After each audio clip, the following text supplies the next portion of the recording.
This is ESMT, so you see here the brands, and you see here some people that others in the room might know quite well. This is your boss.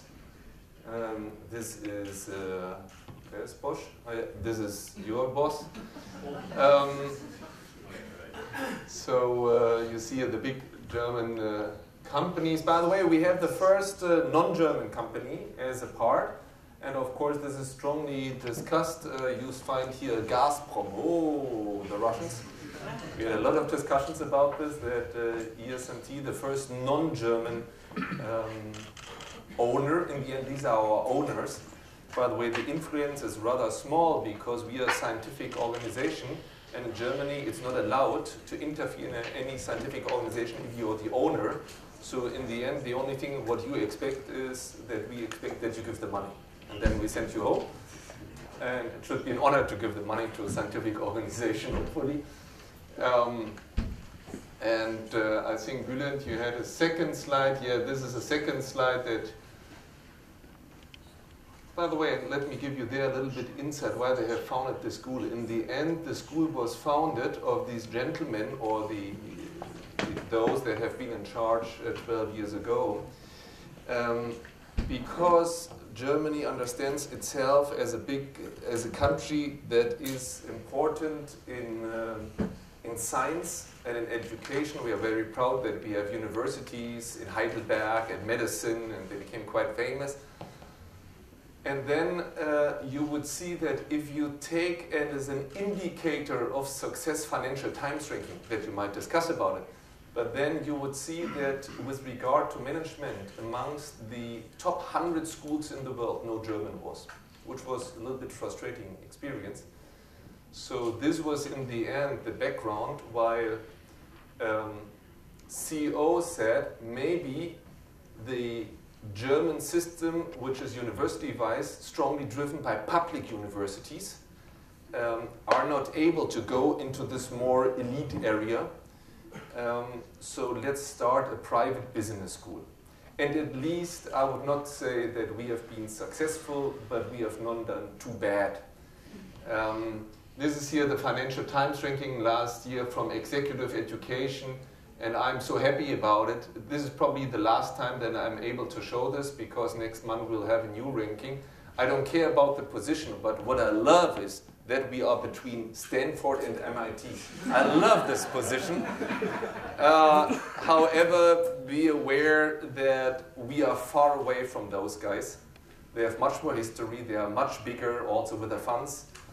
You are talking here with people who are coming, what is typically German, from a small niche player, from, you would say, a hidden champion. They are our Bosch and Siemens friends. They are not Germany. Mr. van Lübbecke, he's Germany. If you see, for example, our export numbers, all this, our GDP, Germany is dominated not by the big corporations. A big difference, for example, towards France. France has only the big corporations, and then they have some small boulangeries or bakeries or whatever. They don't have the mid-sized companies. And the economic power of Germany is driven by mid-sized companies. Of course, you know, Siemens and Daimler and Bosch, but from if you see their share of the GDP of Germany, it's not too big. Much more important for the German economy are the mid-sized companies. This is why they came up with the word of hidden champions that are, although they are quite small, have a leading position in global markets. But pretty much niche markets. If you take Herrenknecht, for example, probably you have never heard about Herrenknecht.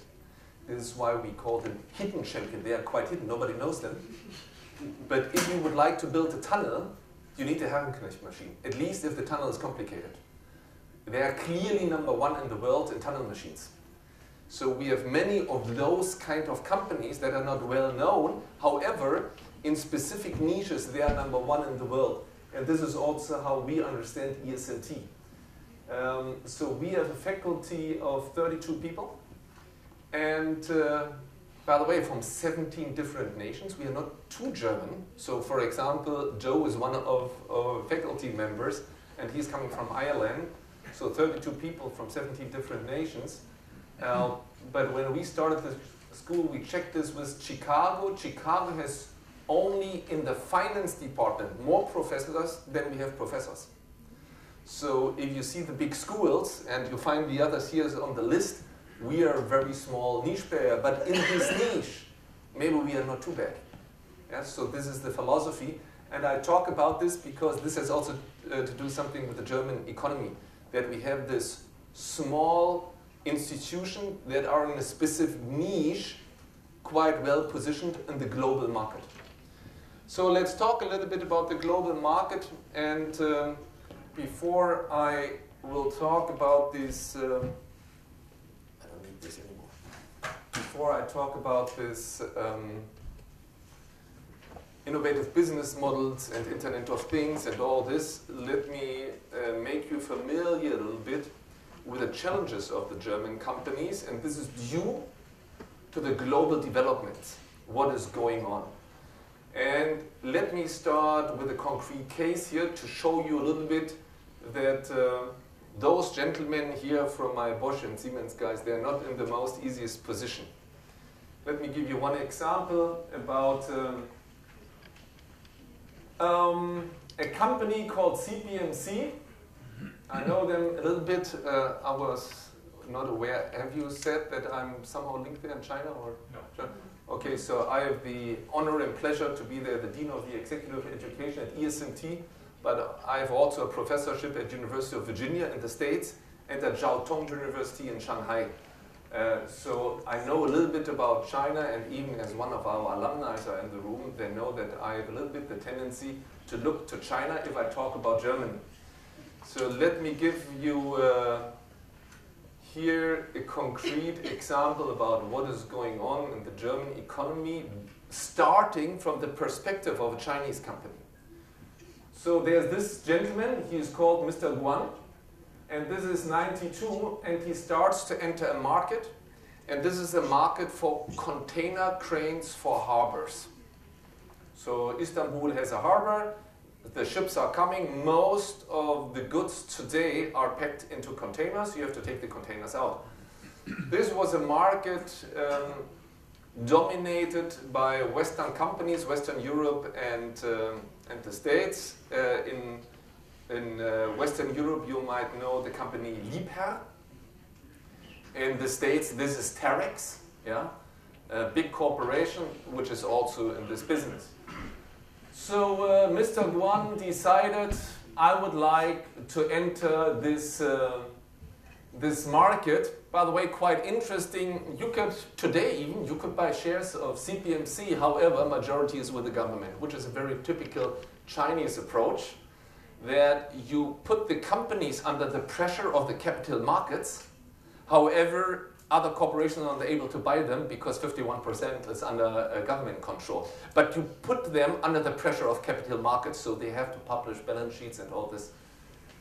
And he is entering this business, and let me explain what he is doing. He is doing something very, very bad. That, oh my gosh, it's so bad.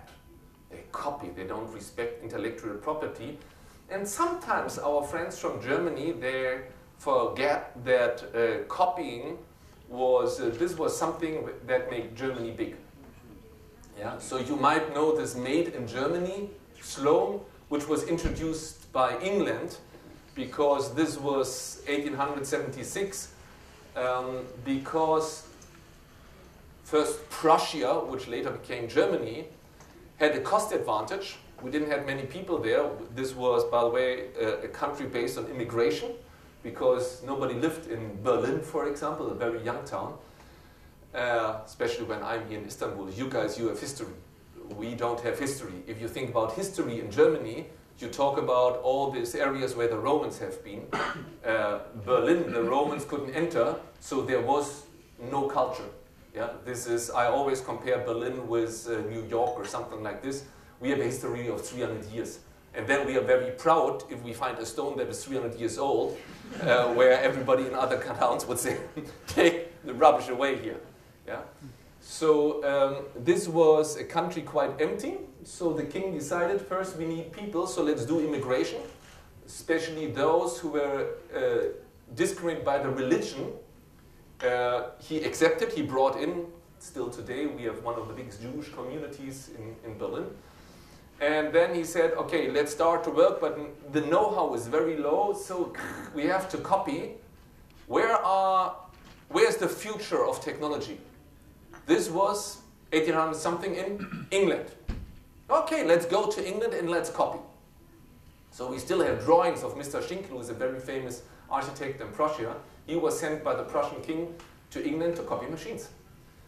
And then there was a famous thing of Sheffield knife. The English were very proud for their knives. They already had a steel technology that Prussia didn't have.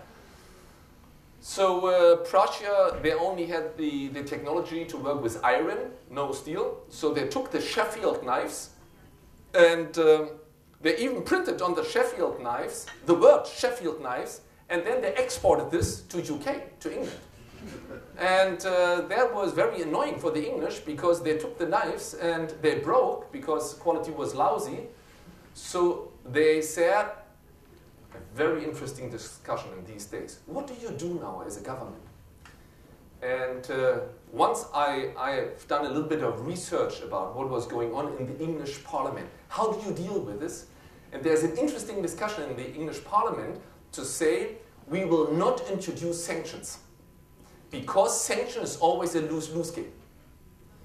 So they came up with a new idea, that is, we have to protect our citizens of lousy copied quality, so there need to be the information made in Germany on it.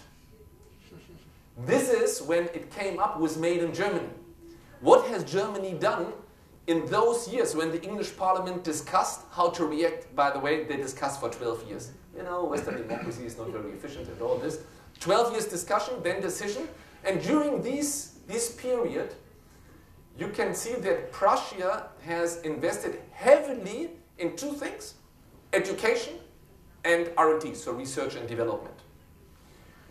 This was exactly this time when Mr. Bosch, when Mr. Werner von Siemens, when Mr. Benz came up, 1800 at the end something, 1910. This was a big boost of innovation in Germany, driven by a government support for the education. Yeah? So before somebody starts with, oh, those Chinese, they are so bad, they copy, I love to remember a little bit in the history, yeah, because people forget this. By the way, there was one nation who copied more than the Germans from the English, United States of America. And then, of course, they changed. This is exactly what we find at this point of time in China, which is the nation who has most patent application in the world at this point of time. So as long as you don't have the knowledge, you copy. Then, if you're able, you build up wealth. And what do you do with the wealth? You can buy, I don't want to be impolite to some nations here, but no, I can be open with this, because even when I was in Moscow, I provoked my friends. I'm coming from Berlin, which are highly unpolite people, okay? So I like to provoke people. So when I was last time in Moscow, I said, you have two chances. You invest in education or you buy Ferraris. If you buy too many Ferraris, you do not have the money to invest in education, which is bad for innovation and R&D. So in Skolkovo, nearby Moscow, they built up huge technology parks. However, if I take, for example, as an indicator patent application, still very bad. So you have to invest in education. From there on, you go on.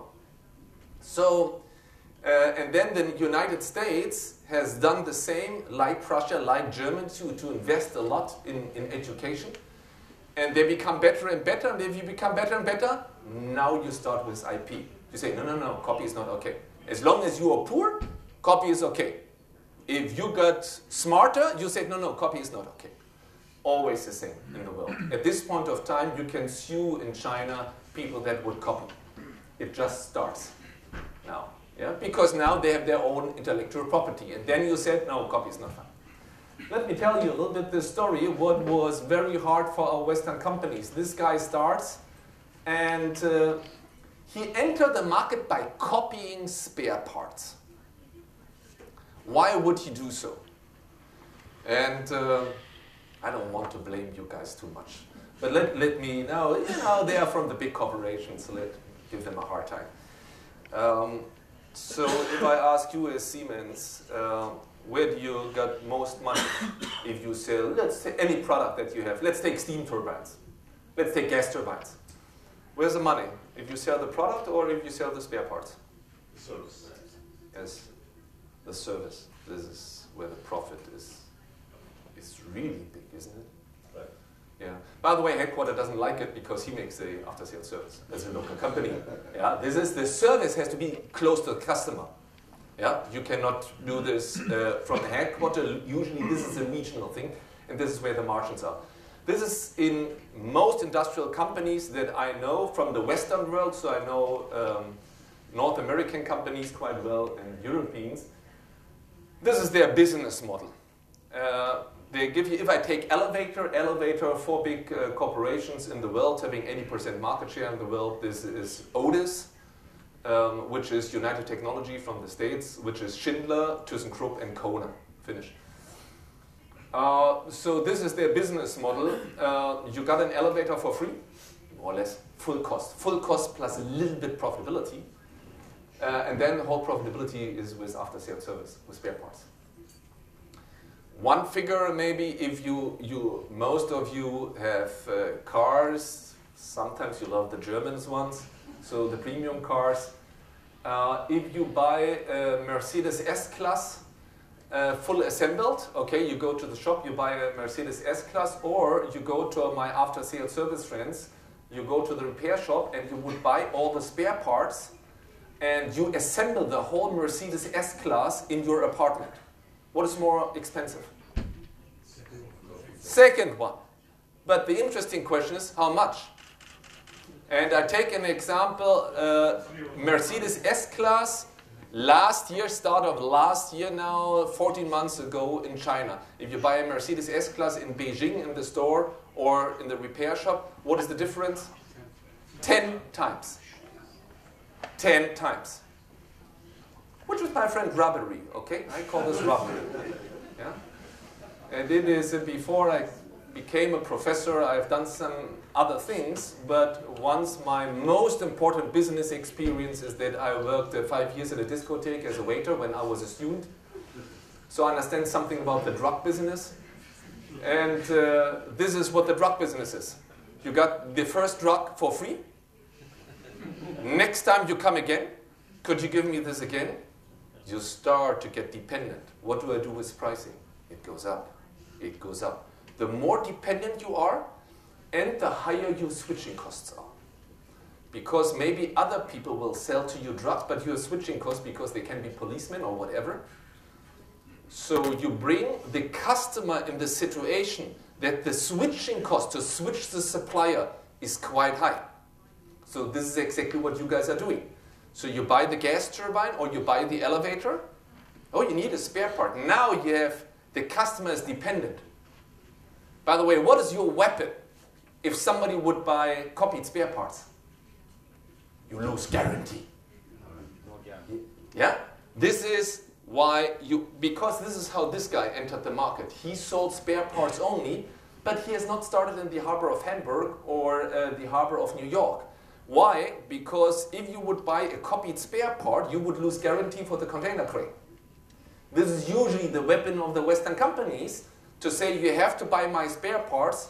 And I would say, again, this is a concrete example of the German car manufacturers in China, that this was 10 times higher, the spare parts in China.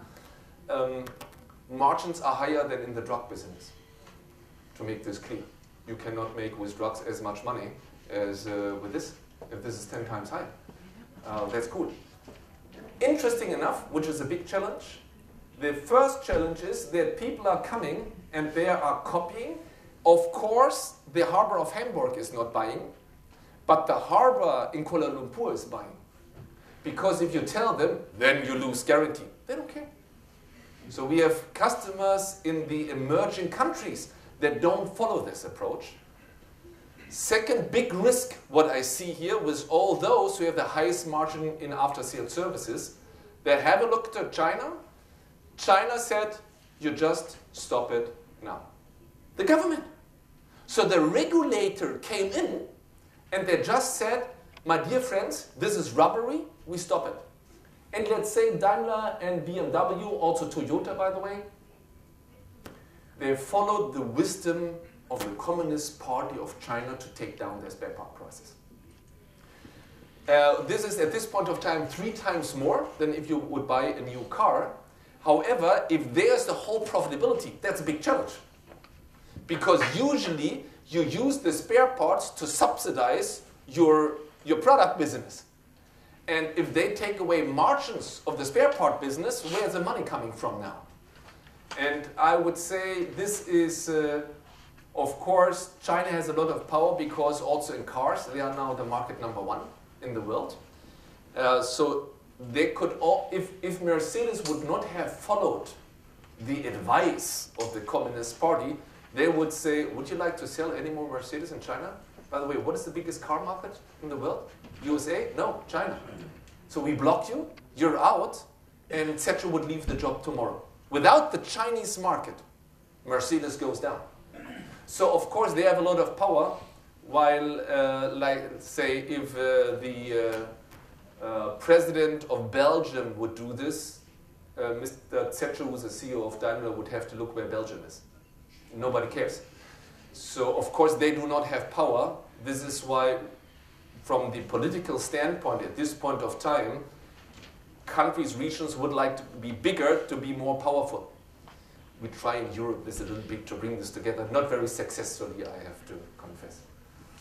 Now, this is a background to understand how they entered the market, endangers the business model of the traditional Western technology companies. There comes somebody in, and have a look here. He's only selling copied spare parts, cost savings 85% for the customer. Be clear about this. They sell for 100. This guy is coming and selling the copied spare part for 50. And the great thing for CPMC is they are profitable. Huh? Mm-hmm. There you smell the profitability of the after-sales service business. Okay. Now he makes a lot of money, and now the interesting story is, so far it's not interesting because you find this 1,000 times. The interesting story is what is Mr. Duan doing with all the profitability? He is reinvesting in education R&D. He is reinvesting in education and R&D. He is reinvesting in education and R&D. And they become better and better. And they are able not only to produce copied spare parts, they are now able to produce their first crane itself. And now, what do they go on to do? Reinvesting in R&D and education, reinvesting in R&D and education. So they come up with, you see this here, at least if you're in the first row, this is a double container crane. So even for me as a dump management professor, it's clear it's more efficient to take 2 containers out of a ship than only 1 container out of a ship. That's cool. Harbor is about time. Efficiency is about time. Ships come, ships have to leave. You don't want to be in the harbor, then you cannot earn money. It costs money to be in the harbor. So if there's a crane that is able to shorten the time that ships are in harbors, people love it. This is a patent of CPMC. Okay? They have developed the double container crane. In the year, this was I think 2003. Yeah. In 2003, CPMC presented the double container crane. Yeah? They enter, to make this from a conceptual standpoint clear, they enter with a cost advantage. Yeah? And they copy their spare parts. They enter this market area where profitability is highest, which is smart. If you attack the established companies, where do you attack? You enter there where profitability is highest. Yeah? They make money based on the cost advantage. They reinvest the money in R&D and education. And then they come up with products that are better and better and better. What do you think is, I talk about the the overall worldwide market for container cranes. You have, by the way, per year, 4,000 container cranes are bought per year worldwide. What do you think is the market share of CPMC nowadays? Just guess. 70, it's even higher. Higher than 80%. They're out. Liebherr is out, Terex, they're out. That's it. Go home. And this all happened in 12 years. I asked Mr. Guan, I wrote once a case study about it.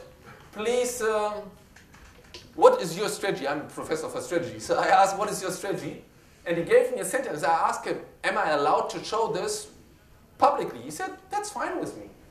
He said, we just get the best products from abroad. We imitate, assimilate, absorb, and innovate them to become the products of our own brand.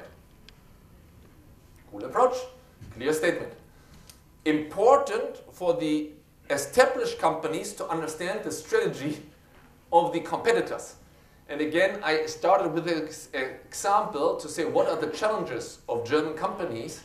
If I see, for example, you got a hard time today because I know his company a little bit. But if you see the market for steam turbines, this is exactly where you are. Yeah? You are, for example, based from Larsen & Toubro from India. They entered the market for steam turbines. I would say quality is already close to Siemens or GE. So they become better and better. Gas turbines, they are still not there. Steam turbines are already there. So you're under pressure if you're in these companies. You have to look for something else to find different competitive advantages. Yeah? Go somewhere else. So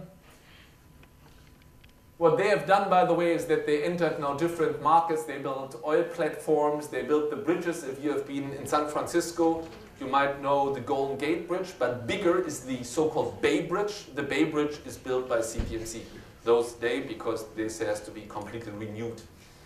So they entered now, we would call this diversification, based on the profits that they made in the other business. And now let me shock you guys a little bit here that have the profitability in after-sales service business. What was the promise when they entered the market for container cranes to the harbors? They were going to the customer and said, dear Mr. Customer in Hamburg, for example. Hamburg has now CPMC cranes. So do you like the Liebherrs and the Terex? You know, all this after-sales service business. They have a huge profitability, you're aware of this. And in B2B markets, usually the customer market transparency is higher. So people know, your customers know where your profitability is in B2B, which is not in B2C. Yeah? In B2C, the end consumer is not as smart and does understand where the profitability of the supplier is. While in B2B, usually customers are smarter. So, and you have to ask the question, does a drug consumer loves his or her dealer? And I can tell you, never. You hate these persons. You are dependent on these persons. You come again and again, but you hate them because you feel dependent. So there is coming a new kid on the block, and he tells your customer, you know, your Liebherr, your Terex, they cash in all the profits with after-sales service. That is not fair, isn't it? Here is my offer to you. You buy a double container crane from CPMC, and after-sales service is for free lifetime. Oh, oops, oops. 85% market share nowadays. So this was something where Liebherr and Terex could not react. Is it, what, after-sales service is for free? Interesting. So this is how they gained market share so quickly with this offer. Yeah? Where, again, the established companies could not react. This is a little bit the situation where we are in. So we have here change on the competitive landscape. And let me give you some more insights before I come to the strategies of German companies and then in detail to talk about Internet of Things and business models that are linked to Industry 4.0 and all this. To make this picture a little bit complete, what is going on in the world? because that's important for the strategic decision why we would enter this business. And this is my most important picture, which might not be shocking for you guys here in Turkey because you're on the winner side, but which is the problem for US companies and Western European companies. We run out of people. That's the biggest challenge in the end. You have to sell stuff, and if you don't find people that buy stuff, that's bad. This is here, by the way, politically, this is United Nations, okay? Politically, you can discuss about this curve because Russia would be a part of Europe. Europe is the black curve that disappears in this picture. And the states, by the way, go up population-wise, but also only due to immigration. So white people couldn't get kids anymore. That's a problem. Especially in Germany, we have low birth rate. We need instruction how to make things. There's no instruction how to get kids. It's hard for us. While the growth is in Asia, and then we have the big question mark in the world about Africa, how important is this? Because in the end, I know very well, it's not about people, it's about the GDP per capita. So you need some money that these people buy it. But this is where Asia is about. Let me give you one example of elevator markets worldwide. So of new installations, I have the figures of 2015, new installations of elevators worldwide. What is the market share of China? Just guess. There are in Tokyo, in Sao Paulo, in Munich, in Istanbul, all over the world there are new elevators. What is the share of new elevators in China? 65%. So if I'm there at University of Virginia, where United Technologies, where Otis is, and I have the Otis top management in the room, and they are all heads of local companies, okay? And then somebody would say, I increased the market share in Turkey by 14%, which is great, 14%, that you took away market share from the competitors like ThyssenKrupp and Kone and Schindler. That's great, but is anybody interested in this? Nobody. We all wait that the only person in the room, Mr. China, will tell us if he has increased business 0.1% or 0.2%, because this is bigger than all the rest in the room. So this is, for Westerners, very hard to understand. If you're a global company, you're Asia or you're out. Which is hard, because if you see our history, then we think, especially in Western Europe, we are very important. So I most provoke always my friends from UK and France. You know, Germany, also Turkish, you're a little bit frustrated, you lost power. Germany lost power a lot. We have our frustration is already some decades before. While for the English and for the French, they still think that they are very important. So usually I let repeat French and English managers in the room 3 times a sentence. I'm coming from an irrelevant country. I'm coming from an irrelevant country. I'm coming from an irrelevant country. Which is very hard. You know, if you are the dominated culture at all the colonies, your English empire was clearly #1 in the world, and somebody says, you know, I don't care what you guys are doing. That's a very frustrating experience. And that's a challenge. Because, again, however, by the way, England was always, also France, but based on the colonies, international oriented, but with a dominance in Western Europe. While this is not the case anymore. And it's about Asia. It's about Asia. By the way, this is, again, I would say I just checked yesterday night the figures. Population growth is 1.6% per year, what I found on the internet yesterday. So you are growing in Turkey, while Germany or Western nations, Japan, by the way, too, is going down. Now, this is the first challenge. The second challenge, which is much harder, is that the growth is in areas in the world where the growth is in customer segments which has a low willingness to pay. So if I take, for example, a big growth you would find in the Philippines at this point of time, GDP per capita in the Philippines, however, is very low. So could you sell BMWs there? Not too much. Of course, you have an elite in the country that is also buying the premium products from the traditional Western companies. But the biggest growth is in customer segments with a low willingness to pay. So in the car market, it is cars between 8,000 and 12,000 US dollars. This is where the biggest growth is. However, BMW, where I had the pleasure and honor to be last week, they make one party each month again because they have a new record. Because the premium is growing too, because there are more millionaires in Asia. By the way, most millionaires in the world are now, last year it changed, no, billionaires, not anymore in the United States. Last year China took over. So you have their premium too, but again, the biggest growth is in customer segments with a low willingness to pay. And if the car is the biggest growth between 8,000 and 12,000 US dollars, BMW does not have a product, which is a challenge. So you might talk tomorrow a little bit when I have you on the stage. I ask you about M3. This is what your corporation tries to do to enter this market. But first you have to see the challenge. The growth is not in your home market, and the growth is in customer segments where usually as a premium company you don't have a product. That's a challenge.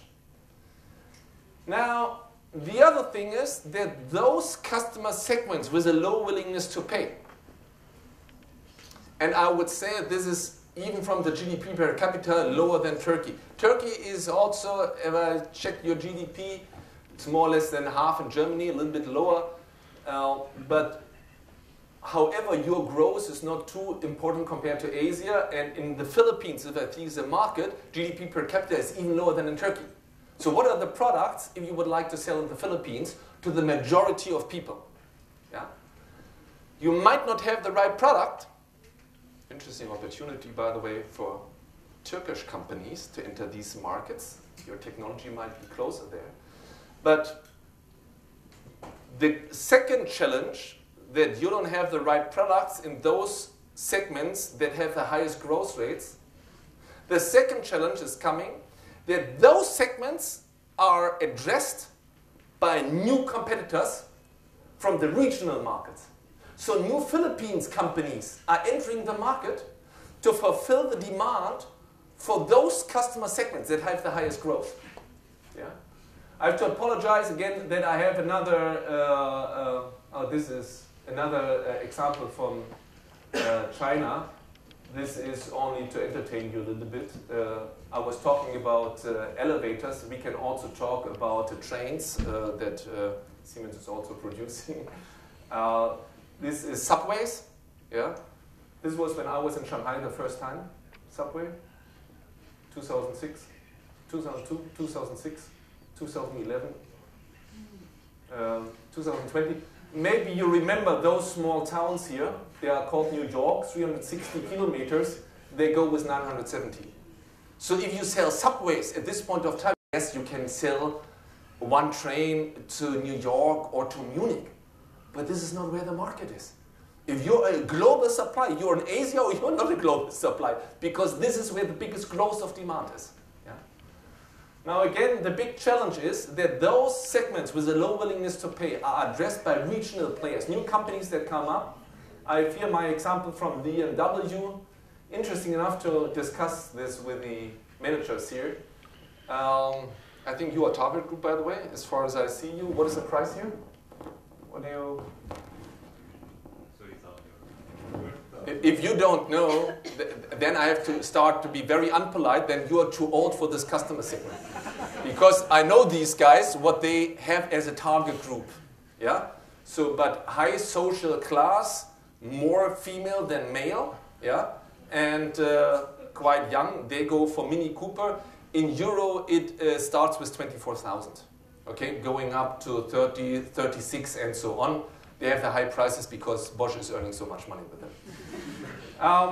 Now this looks quite similar, doesn't it? Hey, have a look, it is a Lifan, it looks quite similar. You can even buy a Lifan with the Mini Cooper package. Mini Cooper package costs $800. Then you even have the symbols on it.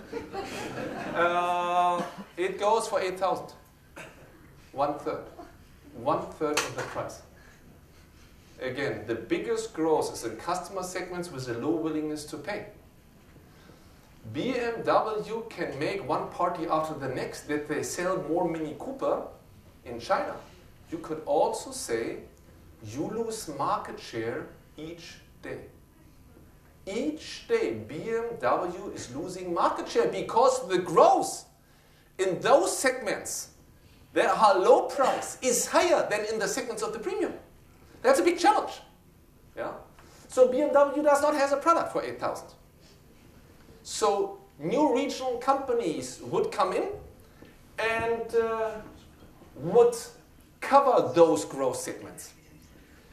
Now, as a BMW, you can say, I don't care.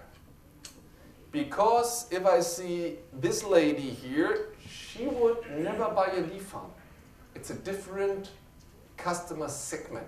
Usually those who buy these cars would not buy, in principle, that one.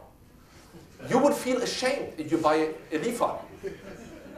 So you could say from the economic perspective, these are two separate customer segments.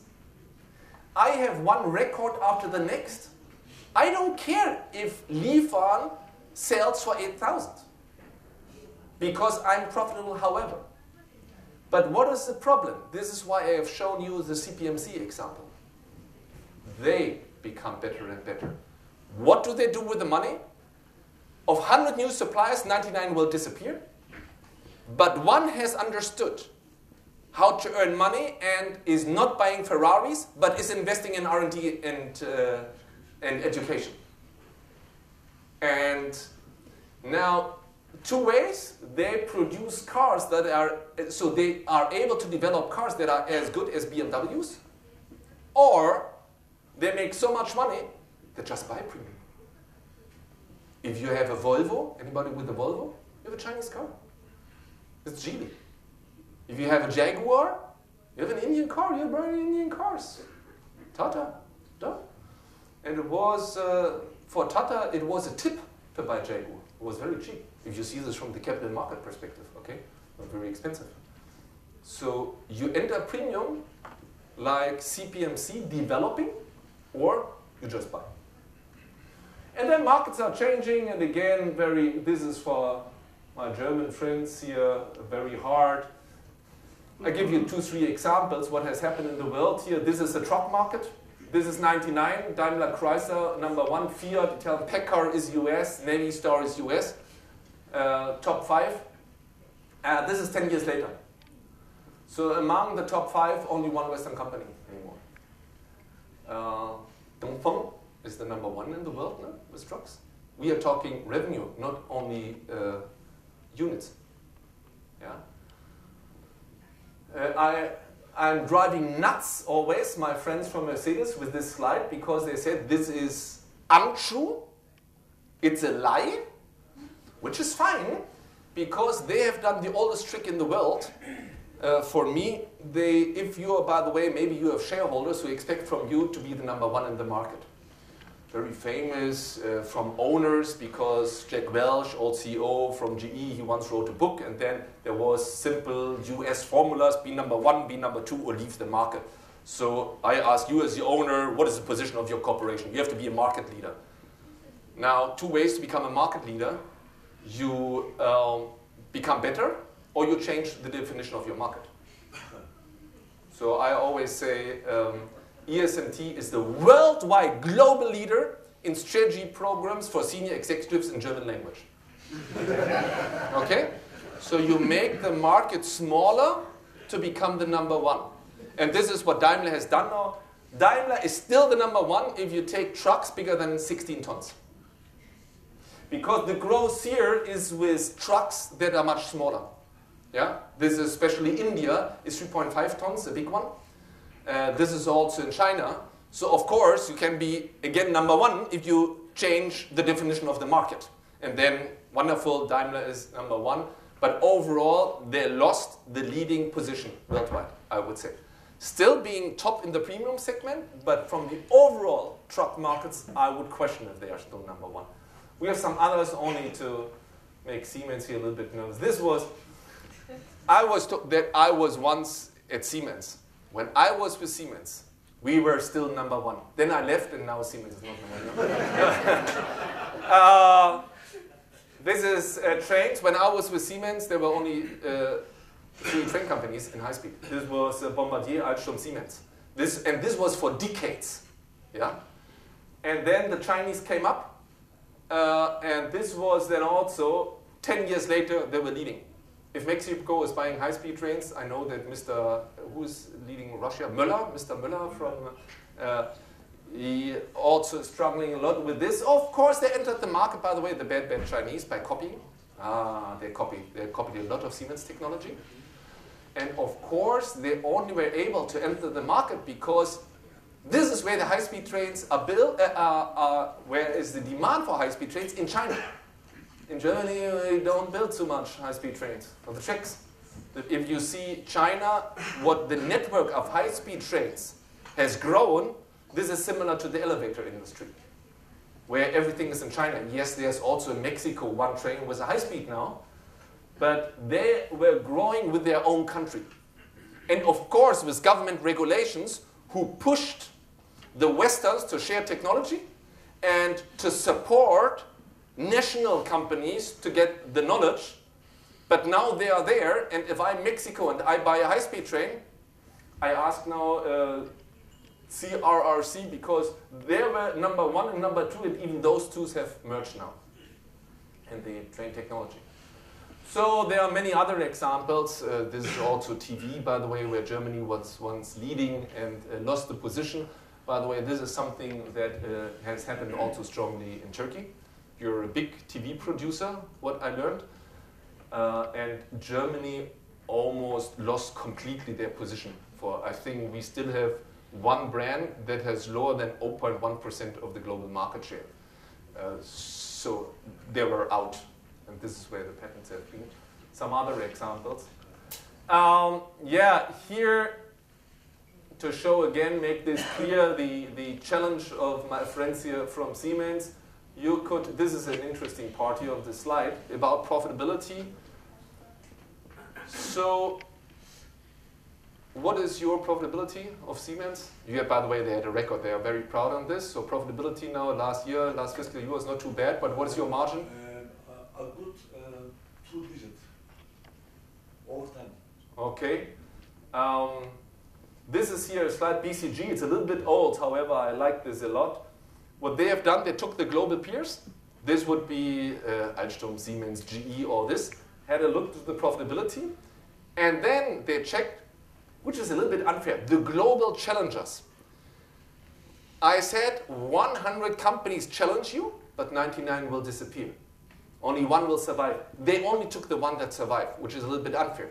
However, this is for you important because this is the competitor in the future, like in telecom equipment, Huawei, for example, who became then bigger and Siemens led this. And the problem is that their profitability is higher. And money gives you power. So think about this, that Li Fan selling a car for 8,000 that is looking completely similar, like Mini Cooper, has a higher profitability than BMW's Mini Cooper. That's the problem. Because their financial muscles are growing and growing. And this gives me the basis to do acquisitions or to invest in R&D. So the high profitability of some global challengers is a key problem. Yeah, yeah, you see here, I mentioned this already, these are figures, China patent applications. By the way, we have a professor at ESMT who is doing research about this. As far as I know, 40% of the patents that are applied to China at this point of time, you can forget about it, because there are incentives in China for a patent application. So there are patents that are not worth to call patents, only to get the incentive. So following my colleague, he once told me in China you can forget about 40%, which is fine. Let's take away 40%. Do you see the curve? This is the same. So this is what will happen. Not only that the demand is changing worldwide, it is that the competitive landscape is changing worldwide. And again, that's for me the key point to talk about the challenges of German companies. Yeah? And then things like this happen if you, unfortunately, we don't have car companies here. We have Bosch, Siemens, where my friends from Daimler, TÜSİAD still has to push a little bit. So the best car in the world is, the best car, I'm not talking the cheap, the best car in the world in compact class is the Chinese. That's it, at this point of time. This is by independent testers, I didn't have the translation here, and not by ADAC, where you can give some money and then you get the result. No, it is by independent testers, and the safest car is Coros. That's the best car. Of course, it was, well, not of course, it was built, I checked this company once, from 26 in the top management, 24 are Western engineers. So Coros started strongly by Saab, which is a Swedish company. They were took over by General Motors. Western companies are coming, and the first thing that they say is cost reduction. And that is very frustrating for R&D engineers. So a Chinese company showed up in Sweden and said, are you frustrated? You know what? Join me. I give you all the budget that you want, and I give you all the time that you want. The only thing is, promise me to develop the best car in the world. And they have done. If you have enough money, that's fine. Again, money gives you power. However, it's a nice story because it's a completely flop economically, because of the wrong strategy, because they decided to address the Chinese market. And it's interesting that they have not understood their own market. If Chinese, because the car has the same price and the same quality like the Western cars.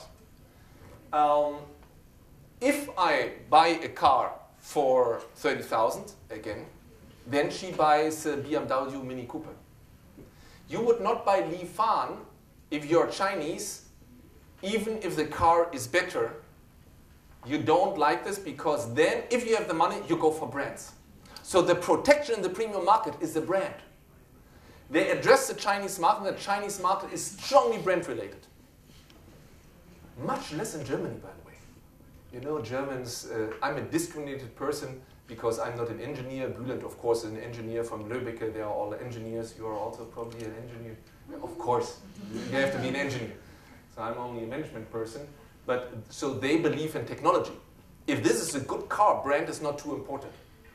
They love the technology. But in China, people love the brand. So they go much more for brand than for technology. So Coros had the best car and collapsed completely because nobody in China bought the car. They have just addressed the wrong market. However, an interesting experiment that you have the money, you buy together the best resources, and then you build the best product. Not anymore protected by countries or something like this. You can do this tomorrow. You go somewhere to people that give you money. Maybe you go to the States because there people are very open to give money to startups. You get all the money, you buy the best people, and then you build the best product. No problem. Yeah? If you have the best people, that's fine. It's all about people, I would say. This shows you a little bit what they do here, my friends from China. Again, China is dominating at this point of time. I talk globally and I talk about Asia and maybe a little bit too much about China. But this is, the dominance is breathtaking. And if I take here Turkey or Philippines, I cannot see your countries having this impact.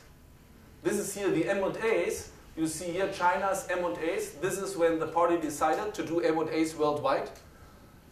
This shows you the figures of their acquisitions in Europe in the last years, which this is EU overall, but what you do not see is that 2015, only with regard to Germany, this was a record year of Chinese acquisitions.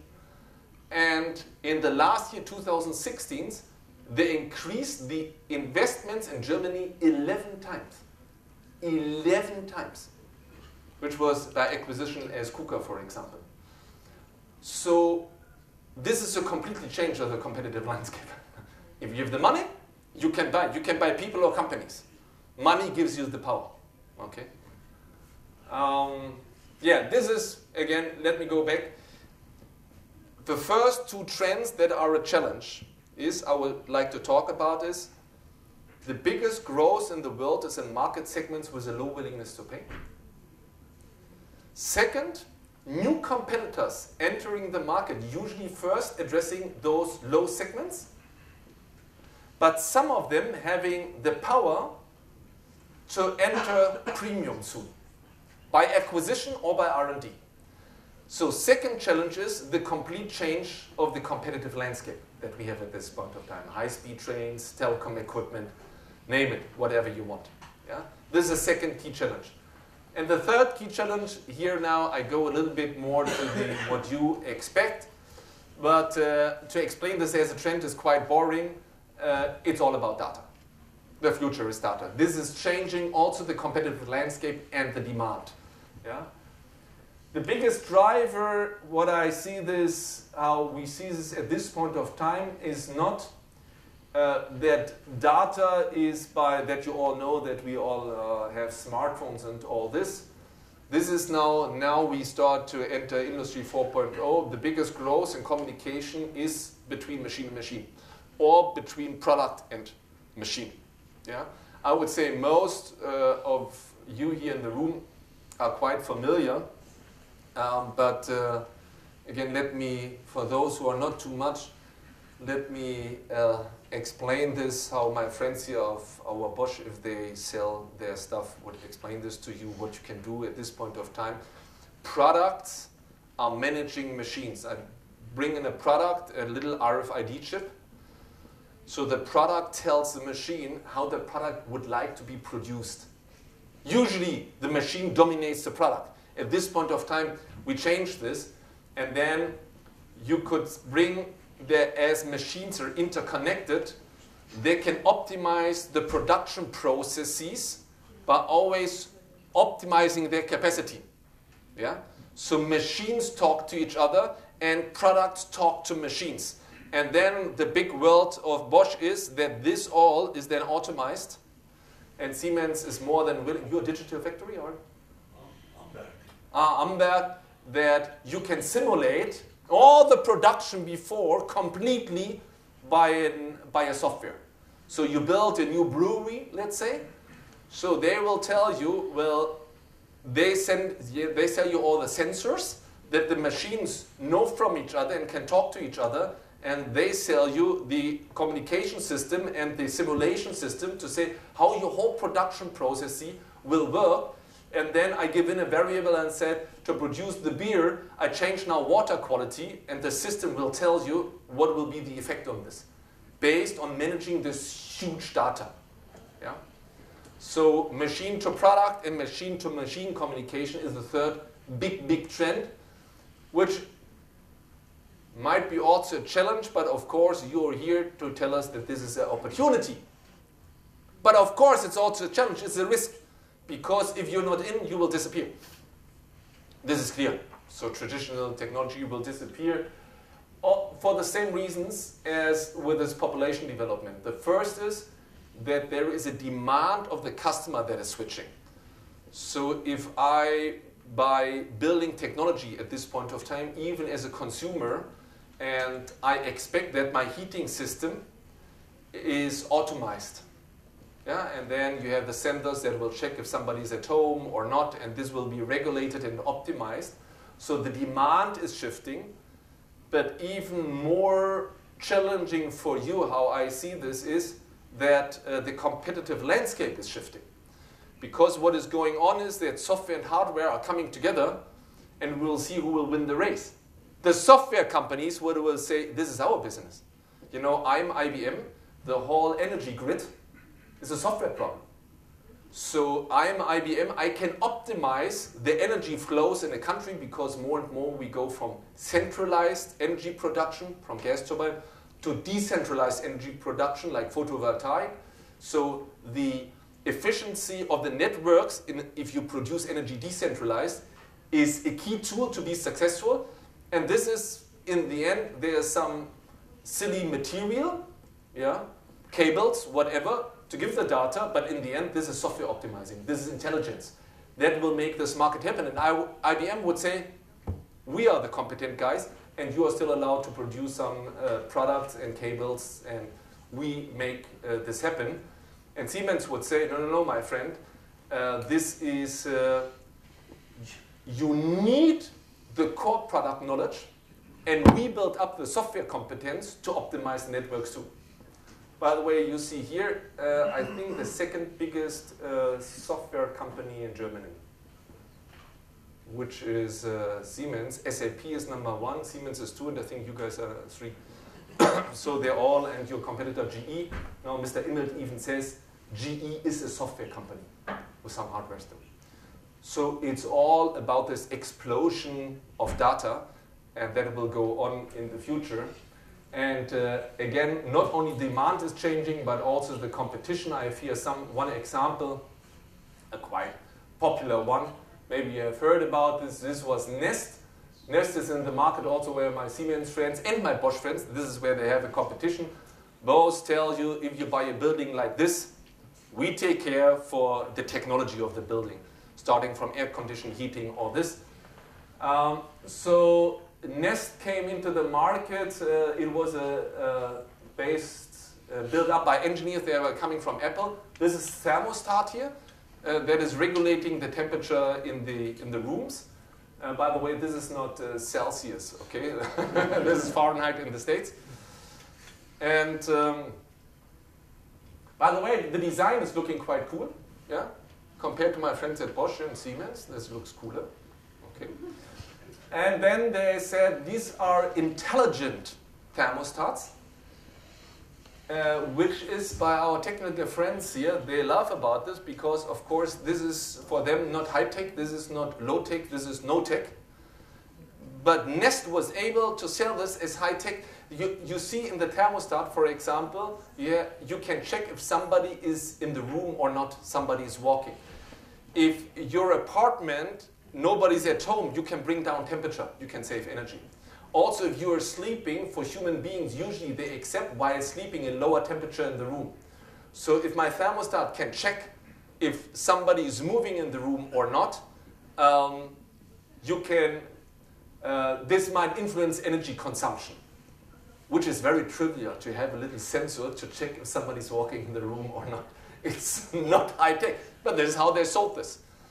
And with this kind of intelligence and design, Google bought this company this was a company for a revenue 300 million, profits more or less 10%, so 30 million, bought by Google for 3.2 billion in cash. So when I was talking to Mr. Milde, who was this time the CEO of Siemens Building Technology, they were crazy. They said, what are those guys are doing? A company, revenue 300 million, profits 30 million, and then you buy this for 3 billion US dollar. Now, first think about, is Google silly? I don't know. They seem to be smart guys, okay? Why do they do so? What was the interest of Google to buy this company Nest? Who is producing these kind of thermostats? With some intelligence, again, this is now for you, I think, Bosch, exactly the same. You can manage your temperature by your cell phone, okay? And in the end, they would not say this is high-tech, but they started with this. So Google bought it, and they bought it to enter hardware. As they are more and more software companies, the software company said, we enter hardware to get this core competence, and then we will see who will be successful in the market for building technologies. Yeah? So this is the third big challenge. The first is the development of the population, biggest demand in customer segments with a low willingness to pay, and new competitors addressing these segments and then going premium. Then you see that data is changing the world. First, due to the demand, but then also concerning the competitive landscapes. And there now you have to find your way how to be successful. And this is what we will talk now later about this. And of course, we will talk about this technology 4.0, but before we do so, let me talk about some other strategic options, maybe. I would like to to do this here. This is a little bit my stuff where I do my research, my publications. This all so far is I only telling you because to make you nervous. This was the whole goal of the first part is make you nervous. Now, let's talk a little bit about it. What are strategic options to deal with this? And of course, one is that you go in Industry 4.0, driven, complex service solution, Internet of Things, and this. Something that we will talk about for the rest of the day. Before we do so, I would like to focus also a little bit on two other strategies. Advanced premium goods, that you just go on with this. I have some examples for this, and again, maybe not today because I would like to focus then first on 4.0, but tomorrow when we have a discussion that we think also a little bit about it. I call this no-frills technology. No-frills is, I have to ask Bülent, in German we would say kein Schnickschnack. And what is this in Turkish? Kein translation. Huh? Kein Schnickschnack. This is, frills are things that make it very fancy, super, over-engineered, a little bit fancy. These are frills, and this is no frills, in German, Schnickschnack. Yeah, no frills. Make the thing, you have another word very much that they love in India, by the way, this is frugal innovation. To be frugal. You focus on the most simple things. Yeah? This is exactly what Siemens is doing. They call this in this company M3. That you have the most simple segmentation that you can think about. M1, M2, M3, M4. M1 is highest willingness to pay. M2 is a little bit lower. M3 is even a little bit lower. M4 is the lowest. And usually Siemens is strong. Where? Guess M1. 2.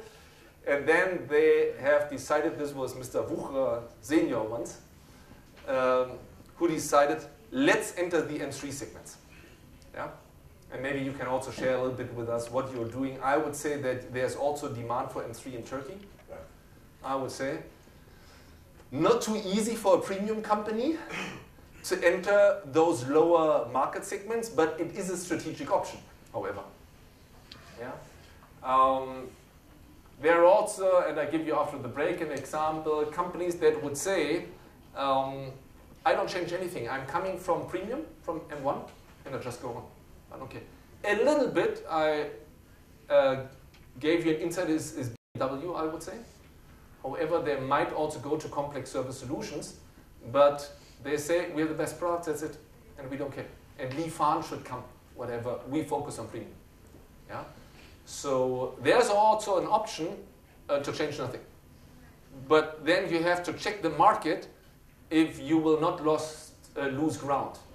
For Siemens and Bosch, impossible, I would say. You have to change or you disappear. Yeah. Okay, let's have a little break. Again, this was my last slide to bring this out of the technologies I was talking now about. There are also for other companies from Germany big challenges. Let's take the last example here. For example, this is Allianz. Sorry for the mistake. Do we have people from Allianz here? You know, maybe Allianz is an insurance company. It's the biggest in the world at this point of time. And the market is changing completely. I even had this once in my family that the son of my sister, he was in Canada, he was skiing, and then there was this accident. Maybe you know there's Formula 1, Michael Schumacher, if somebody knows him. So he had an accident by skiing, and my nephew was thinking, oh my gosh, I'm skiing too, maybe something can happen. Of course, he had an insurance that would cover costs of the hospital, but he did not have an insurance that somebody would fly him home from Canada. So he was 19 years old, and I always tell him, this was the moment when he became old.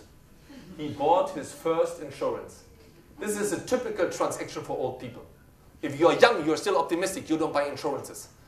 Then you become older and you say, maybe something might happen in the future. You start to get pessimistic, yeah?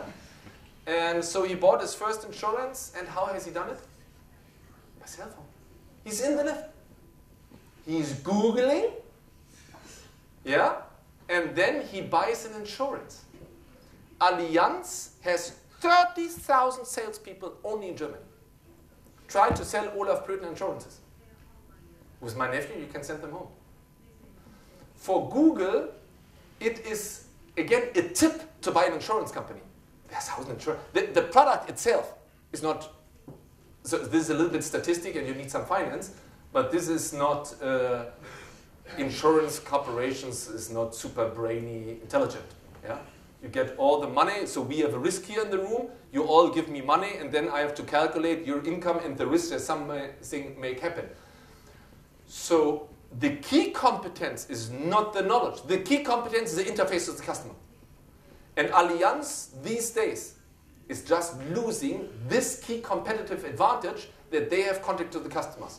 So my Allianzman knows Olaf, I know the Allianzman. If I have a challenge, I call my Allianzman, but my nephew makes him jobless. That's also, and this is in the end based on data. Yeah, if you have a very wide understanding. This is not Industry 4.0, but this is the whole data that is changing the competitive landscapes. Yeah, so it is not only in the pure industries, it is also in, or in the manufacturing industries. This is also, for example, in financial services. By the way, the same with demand. Do I have still? Yeah, I still have 2 minutes. The same with, I'm German, I have always been in time. This is, you know, this is how we grew up. We have in other industry the same with this market growth and customer segments with a low willingness to pay. A very good example you find in airline business. And it's interesting that this was not coming from China. It was coming by a US company called Southwest, and later in Europe this was Ryanair, EasyJet, and so on. Now we have it in all countries in the world. But that somebody entered the market focusing on market segments with a lower willingness to pay, and they not always have to be in Asia. You even have in Germany market segments that have a lower willingness to pay with air flights. And you can go, Lufthansa can go London, Frankfurt for, when Ryanair came, also Lufthansa, an owner of our business schools, so once I had the privilege and honor to get there some insights. So when Ryanair attacked them, Lufthansa was going Frankfurt, London for 600 Deutschmarks. Then we still had another currency, and Ryanair entered the market with 200 Deutschmarks. As the profitability of Lufthansa is lousy, like all the big airlines, they said, we don't have to take this serious because they cannot do this a long time. You know, if we have with 600 Deutschmarks a profitability of 3%, and they ask for 200 Deutschmarks, they will go bankrupt in the next months. No, it was the other way around. The only company that is earning equity costs, yeah, if you think about return on capital employed, are the no-frills airlines. Ryanair is much more profitable than British Airways, Air France, or Lufthansa. Yeah? And this is the same in the States, with Southwest being much more profitable. By the way, the big 4 airlines in US are always in Chapter 11. They are always bankrupt in the end. While Southwest is earning money. And of course, later then you see, well, Ryanair is not going Frankfurt, London. They say they go Frankfurt, London, but they don't go Frankfurt, London. They go Frankfurt, Hahn, and you need 90 minutes with the train to go to Frankfurt and all this. It's a different business model. So we have also, and in banking, by the way, this big development with customer segments with low willingness to pay is also in the end data-driven. This is internet banking. When new companies came up with 1/3 of the costs of the traditional banking, and then the premium banks said, oh my gosh, we are losing customers each day. This is not where the growth is in the premium area. It's very wealthy customers, and we give consulting and all this. So we have in other industries very similar developments, that there is a shift in the demand and the shift in the competitive landscape, and you have to think about, what do I do now to position me that I will be successful in the future? And after lunch I will go through a little bit those 3 strategic options and what is behind. And of course one option is then complex service solutions with Industry 4.0, but we wanted to start with a little bit broader picture. So you have now a half-hour break, is this right? Yes. So enjoy the time, and of course based on the German culture you will come back in time. Okay, see you later.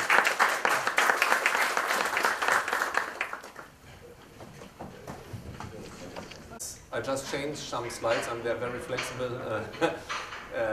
I can provide you with this. Okay, no problem. You don't have to make photos. That's fine. Of course, you can also buy my books, by the way. Yeah, you can buy the slides for free.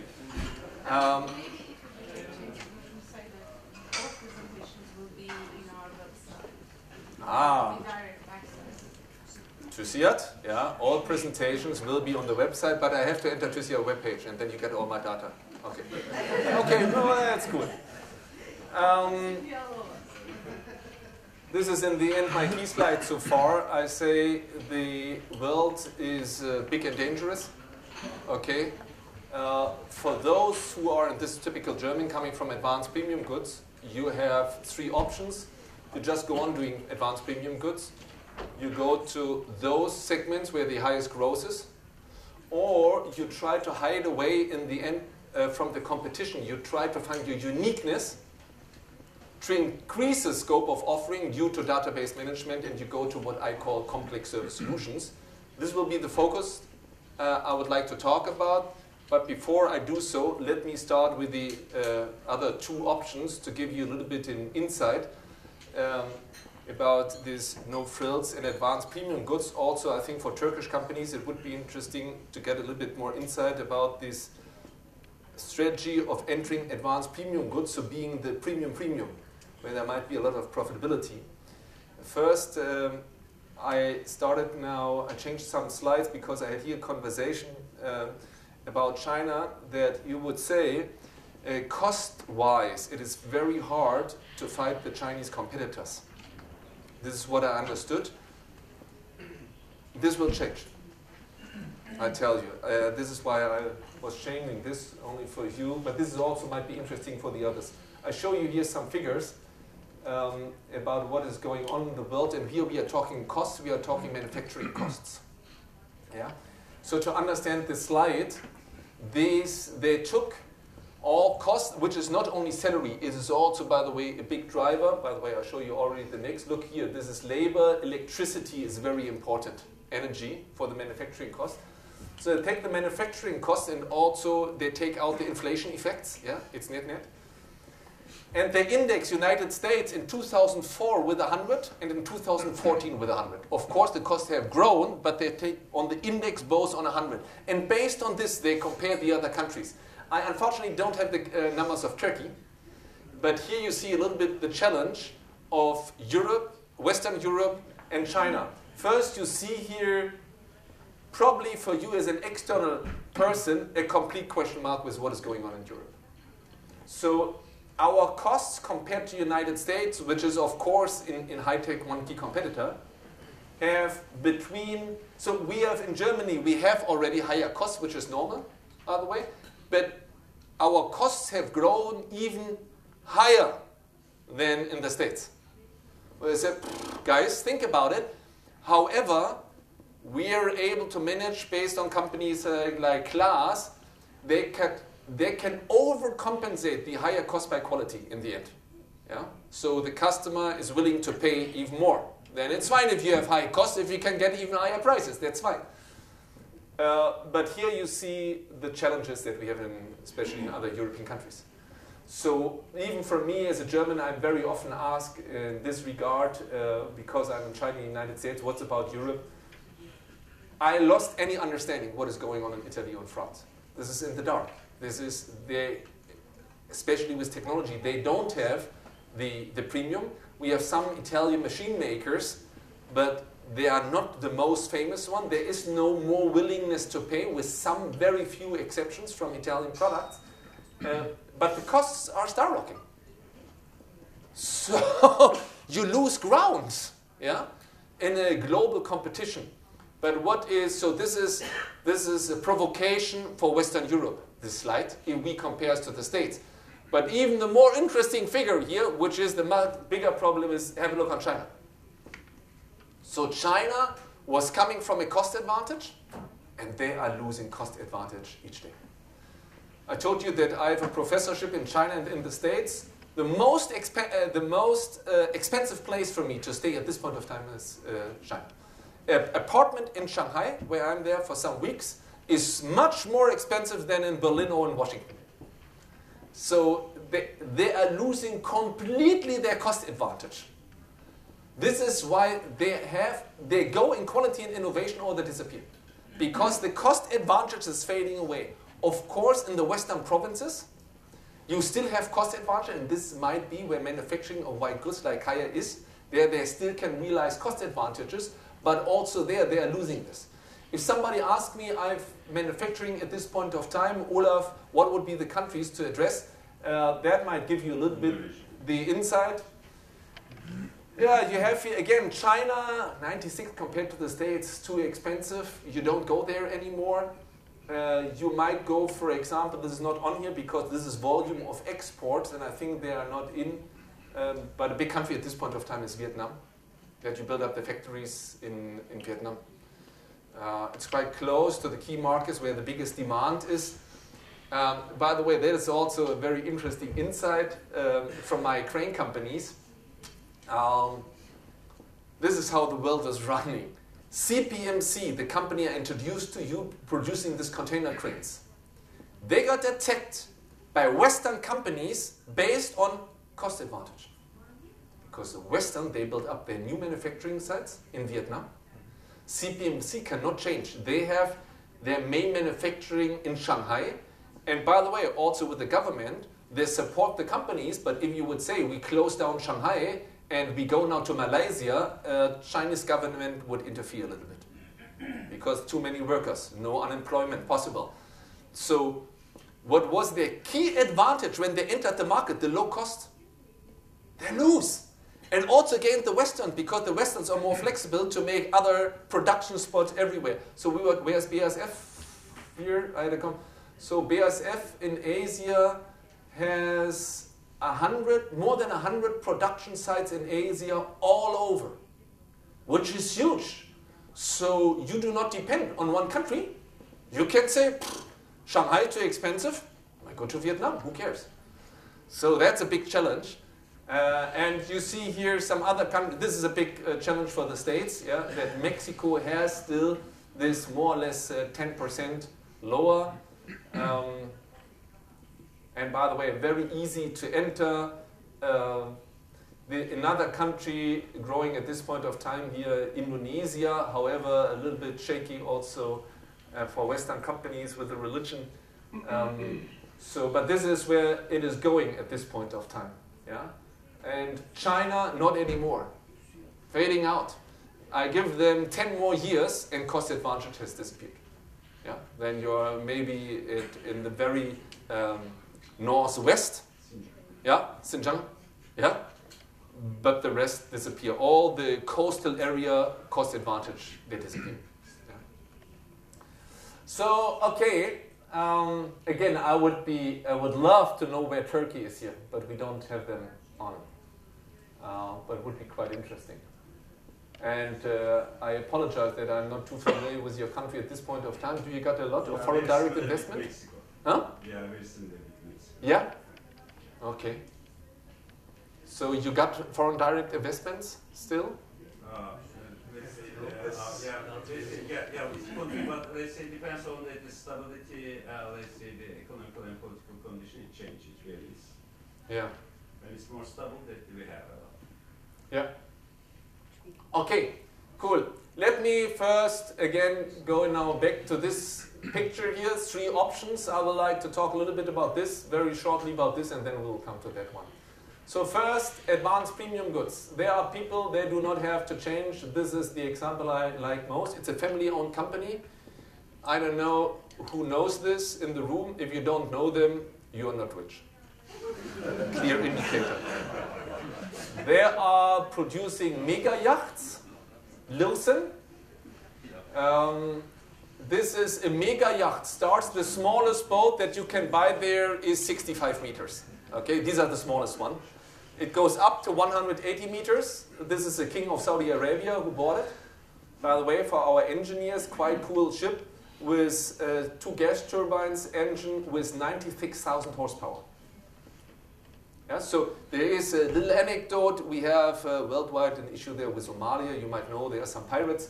So the international community tried to calm this down. We bring some warships there, not the Germans. Usually our ships are not working because spare parts are missing. The only ships you can rely on usually are from the United States, the speedboats, from the Marines. But the speedboats have an issue. I'm not from this ocean industry at all, but there are knots, I think, in the speed currency, and the American speedboats go 55 knots, as far as I know, which is fast, what I understood. But the pirates go with 60 knots. So, because the boats are very, very light of the pirates in Somalia, so they are faster than the American speedboats, which might be an issue. But then, the king of Saudi Arabia is coming, and this 180-meter yacht goes 65. Think about a 180-meter yacht that leaves the sea to go. It's cool. This is what is produced by Lürsen. Lürsen, you see at the market share. From the top 20, yeah, the mega yachts, they have more or less 2/3 of the worldwide market is Lürsen. There are some strange people like Mr. Abramovich. He bought a yacht from ThyssenKrupp. But you should not do if you're a member of the family. You know, then you're not accepted. You know, you have a Lürsen. You better have a Lürsen. You know, if you don't have a Lürsen, it's hard. When I spoke to Mr. Lürsen, all this Industry 4.0 complex service solution, no frills technology bullshit, he said, I don't care. I make advanced premium goods. I know how to do this, and I will not change. Interesting enough, well, become more serious.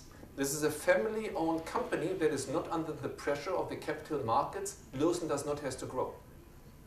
If Joe Kaiser says, I don't want to grow, he's out the same minute. There's a dictate of the capital market that you have to grow. Very cool advantage. If you're family-owned, it's your decision or from the family if you would like to grow or not. Yeah? So he's so happy in this niche. Again, a worldwide market leader for mega yachts. Small market, but they're the number one globally, not changing the strategy at all. But interesting for me. Why? So I would say that our friends from Siemens, they have to change their strategy, going to complex service solutions or no frills, based on the change on the competitive landscape. Your Huawei's or whatever the companies are entering your markets. You have to change, otherwise you lose ground. Now think about this market.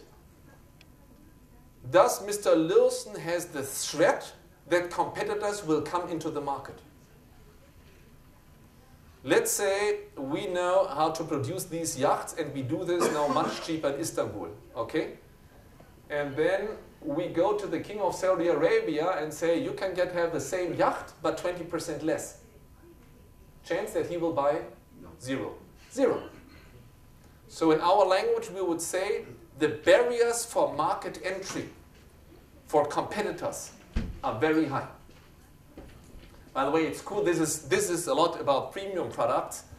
Also, I learned from the discotheque. You have to wait for this. A good discotheque has always a line. If there's no line and people are waiting, it's not a good discotheque. This is the same with here. You become now billionaire because somebody gave you the money. You go to Mr. Lürsen and said, Mr. Lürsen, now I'm billionaire. I would like to have a yacht. Do you get a yacht? No, because his answer was, you are not in my address book. There are 3,000 customers, potential customers in the world. And you know, now I heard that you become a billionaire. But you know, maybe you are one of those people who have money and then tomorrow they don't have money. I don't know. Yeah, we have to check, what is your marriage? You know, will you lose the money? So maybe it's nice that you say hello. Maybe send your son in 30 years. Then we know each other a little bit. The exclusivity is driving this industry. Yeah? This is even if you would have the money, he would not sell. Because there is if you take nothing from this session out, one thing you might take out, how to become a millionaire. I can give you the 100% guarantee how to become a millionaire.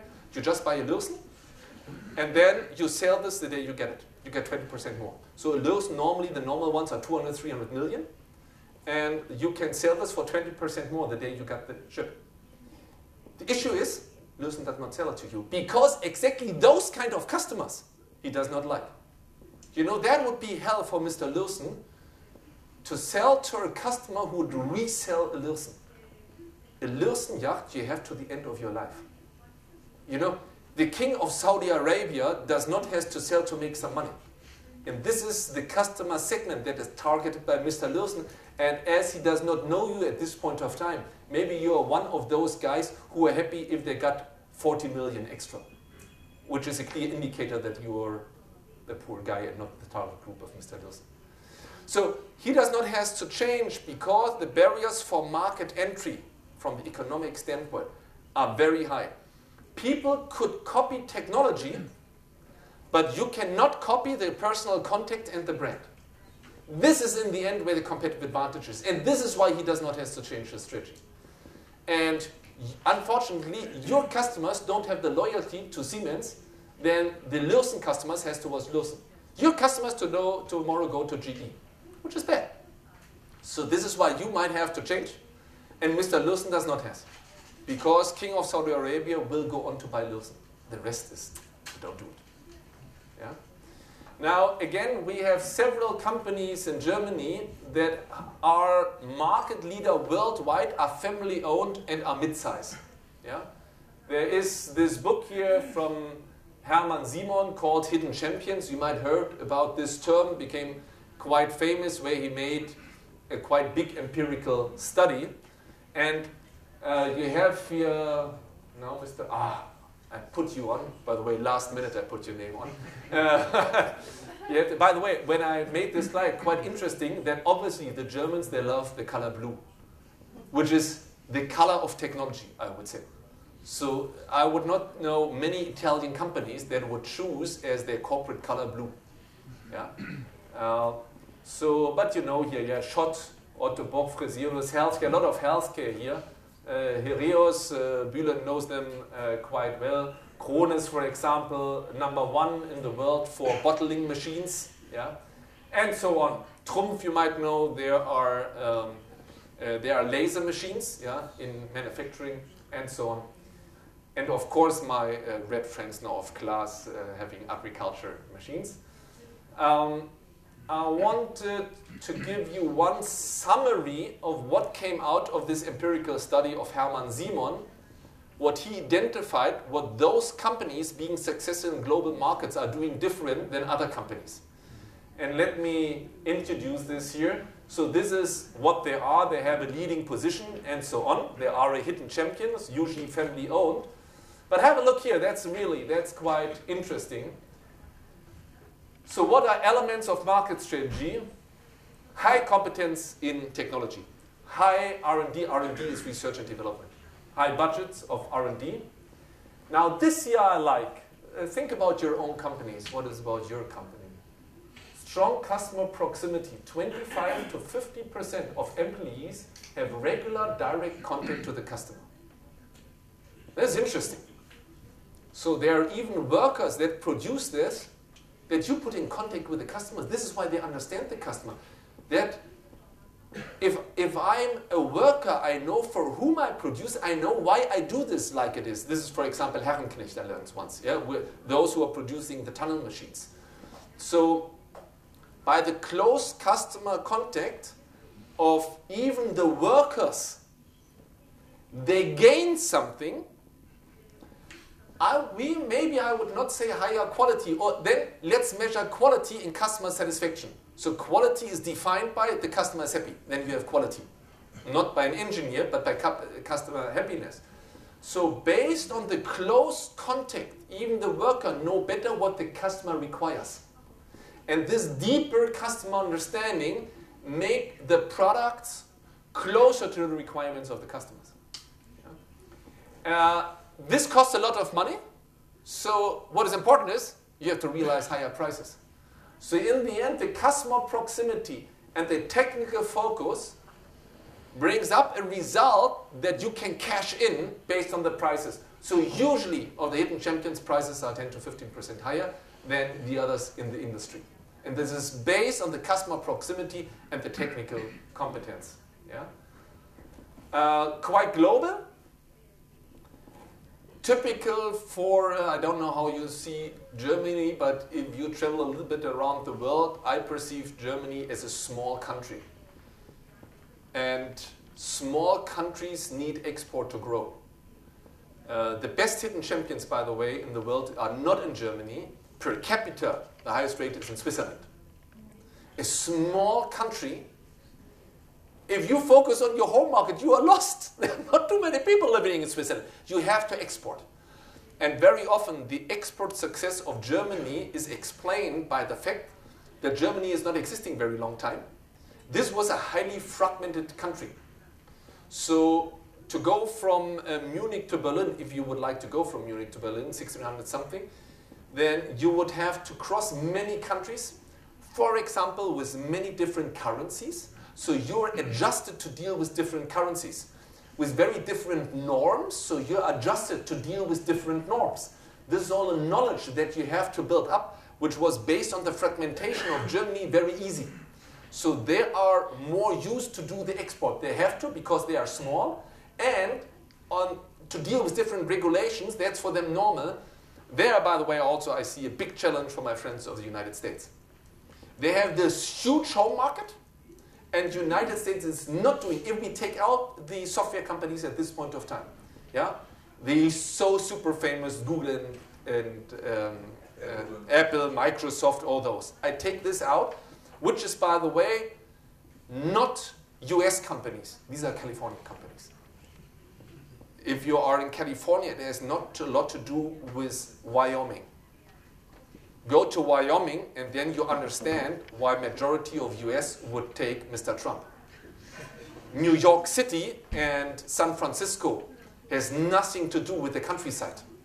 So if I go to the traditional American companies, they have a lousy export. Because they are focused on their own country, and usually it's enough, because this was, for example, with cars. The American car manufacturers were #1 in the world by being #1 in the States, because if you're #1 in the biggest market, that's it, that's your position. You're not used to accustomed to different cultures so much. And this is why most people outside of the United States make jokes about guys coming from the States being not able to customize so much also to the culture. Yeah? And we make them easy because McDonald's is all over. Yeah?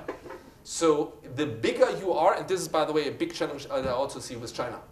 At this point of time, China is exporting most only on the cost advantage, and the cost advantage will disappear. So we will go on what will be, how good they will do the job to sustain the good export.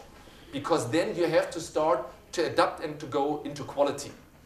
Yeah? And for smaller countries, it's easier, yeah, to leave the home markets. So they are quite global. This here is a very interesting point, because this is complete more or less against what we as professors found out, at least in the 90s, that you might even know of Mr. Pralat the word of core competence, and you have to outsource. So to make the value chain more efficient, you focus on your core competence and the rest get outsourced. This was a tendency also in scientific research, but also in practice for the last decades. Now, and this is an interesting empirical result of Hermann Simon, that we call this here the vertical integration. That means the anti-outsourcing is very high in these hidden champion companies. They don't like to buy from other suppliers.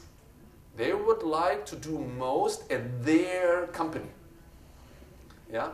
By the way, more than happy to talk with Maximilian von Lübbecke about it. Usually these family-owned companies, they give a shit on scientific research.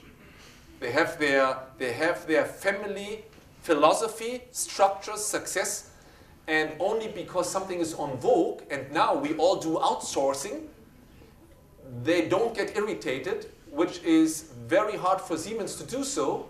You have to follow the trends. If the whole world is talking about outsourcing, Siemens has to outsource. Why?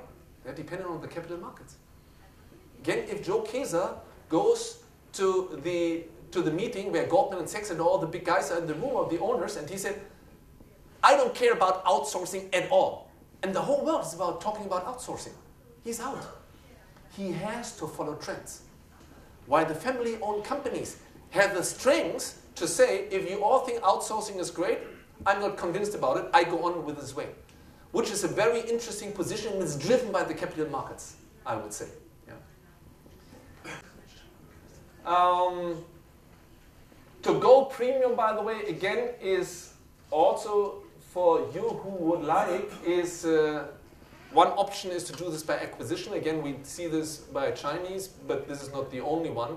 Usually, if you come from the mass market, so I wrote here once a case study, which was the biggest acquisition of China in Germany ever so far since they bought KUKA last year.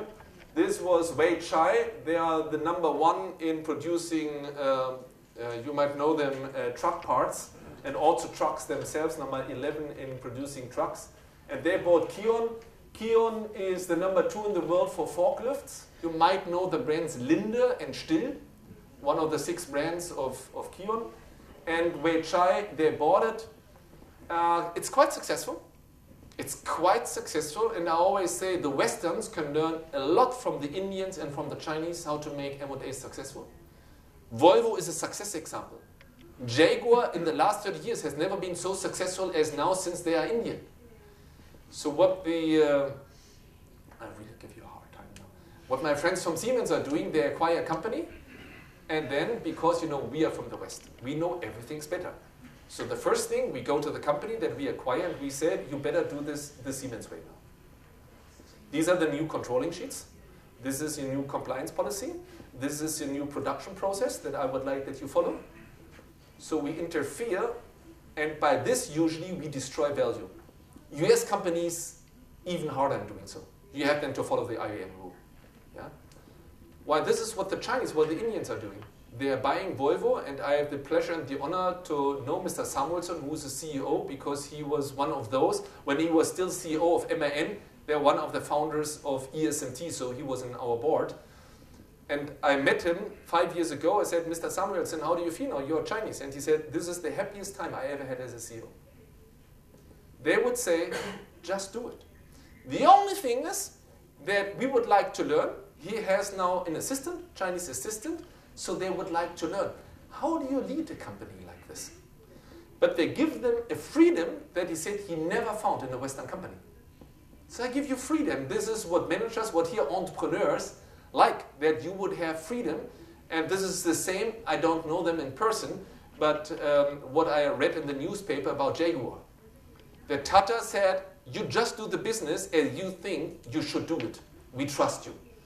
Quite interesting, this is what is happening here. So KION is running very well now with Weichai. Why this is working quite well, there was an exchange, everybody takes and gives. The Chinese brings financial strength. Yeah, they have the money. They bring access to the growth markets. Also forklift now worldwide, only 32%, but again 32% of all forklifts in the world are sold in China. So far, KION was very weak in China. Now they are strong in China. And they have cheap talent from the university. Good guys are coming up. Very ambitious, very hard-working, very hard learning, and they still cost less. What KION brings up is leading-edge technology. This was especially the high-pressure hydraulic technology that KION had. They have the brand, which has value in itself. And this was very interesting for me. Efficient management system. This is Mr. Jiang, he's the CEO of Weichai. This is Mr. Riske, CEO of KION. And I asked Mr. Jiang, I'm surprised that you buy this because you have read probably our statistics that we published that, typical science university stuff, 50% of the M&As destroy value instead of bring value. So why do you make an M&A? The probability is higher that you will destroy value. And he gave me a very interesting answer. He said, you're right, I don't know if we can realize these gains. But however, this is worth the money because of the management systems that we can learn from KION. I said, what? What do you mean with management systems? And he said, this is which is for me value enough to bring this money on the table. And he came up with two departments, HR and controlling, which are in Western corporations the most discriminated departments that you can think about. HR are the idiots, and the controlling are the evils. Yeah, they always come in. We said for those two departments, yes, this is what we would need, because I would like to make Weichai a global corporation, Weichai being a part of Shandong Heavy Industry, quite a big corporation. Let me give you this information. For example, Shandong Heavy Industry is producing bulldozers. You might know the company Caterpillar, also producing bulldozers. Caterpillar, #1 in the market. Shantou is #1 in the market. Caterpillar, 29% market share, 29% global market share. Shantou, 31% global market share. Shantou not exporting one product. If you're in the biggest market in the world and you're #1, you're #1 globally. You don't have to export. It's not Switzerland, where you have to export. They don't have to export. They are big by themselves, by their home market, but they would like to export. They would like to go global. And with controlling in China means that the boss will get the figure that has been planned. So I'm very sure that GDP growth in China will be 6.7% because Mr. Xi Jinping said it will be 6.7% in this year. And it will be 6.7% in this year, trust me. So, and this is the same with controlling. I think as a boss, contribution margin of this product should be 34%. At the end of the year, I asked my controller, what's the contribution margin? And of course, the controller will come up with a figure of 34%. So, Mr. Jiang said, if we go on with this very Chinese culture, we will fail in global markets. It's fine for Chinese markets, but if we would like to globalize, I have to change the culture in controlling. So I take now my Kion friends, and they will teach my people at Weichai and Shantou how to do controlling. And the next thing is that HR development in China is, you might heard about it, Guanxi. In most countries this is, I don't know your country so far, but usually there's very much relationship oriented. Huh? You got a job, you have a nephew, he has a friend, and then he gets the job. You will never be successful in global markets with this HR policy. It might work in your home market. If you would like to get global, you need the best talent. The best people have to do the most challenging jobs. So you need something like an HR development, which Kion has. And Jiang said, this is a competence. I'm interested, and I would like to bring those guys into my company that to prepare the globalization of Weichai. We need better controlling and better HR. And I know those guys also from Kion. Bülent knows them also very well. So they were discriminated so far. Oh, they are the idiots or the evil. They were the most important one in this whole game. This is why I bought you, Mr. HR. Very interesting, very different perspective. Okay. In Germany, so if I go through, I came with Lürsen. Lürsen, don't take this too serious. German companies, they all usually would like to change the strategy. Study of KPMG, probably Turkey a part of, they were asked, would you like to change the strategy? 50% say, we have to change. So Lürsen is one of those who said, I don't want to change. But half globally say we have to change our strategy. And highest rate of all countries in the world is in Germany. 78% of the German managers say we have in the next years to change our strategy. We cannot go on, usually with advanced premium goods, because demand is changing in the world and competitive landscapes are changing. So we have to change. Of course, from a scientific standpoint, it's not a clear indicator that they have to change. Maybe this is due to psychology of German managers. Usually, you know, we are always pessimistic. We're bad, we have to change, we are bad. So it could be also, the reason could be psychology of the managers, but it could be also that they are in markets where the changes are bigger than in other markets. And if you see our three big industries that we have in Germany, also if you see the export, is cars, machinery, and chemistry. And only if you take cars, which is our industry number one, we have complete changes from two sides, by the way. The one side is, of course, what you know is technology. Combustion motor is out. Other motors, maybe electrical, will come, which is a huge shift. You are producing diesel engine pumps that nobody will need in the future. So the other shift that is not seen so clear, but this might be even more important, is that young people don't want to buy cars. It is a change of property. So I also like with the insurance example, this is for me an indicator for an old person that you like to buy a car. This is, if you go at ESMT to our young people, they make car sharing. It's cool, car sharing. You go to a car, you open with your iPhone, you drive to ESMT, you let the car there, the next will take it. This is what where's my BMW consult? You? Yeah. Yeah, car to go, and BMW is called, car to go is Mercedes, I think, and what is BMW, the name of this? Drive Now. Drive Now, yeah. So, and we have to talk about, if we talk about Industry 4.0, because I think this has big implications on the business model, and a part of the business model is who is the property. Based on the change of the technology, we see a change of a business model where the property, so who has the assets, is a key point. So, yeah, also in an anecdotal way to tell you this, I bought a car to be cool, and this is very American. When I was 18 years old, I wanted to buy a car. I felt that then I'm cool. This is this American philosophy. Young men, take a horse, take your gun, and go west. This is still the philosophy. This is today, you take your car, you take your girlfriend, and you go to Paris, and you became from a boy to a man. I have my own car. This is now my castle. I grew up, I'm an adult now.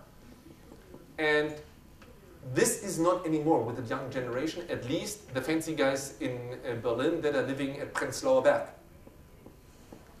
They don't buy a car because this is less expensive or something like this. This all our car manufacturers would be able to change. No. The killer argument is, it is uncool. You cannot fight this.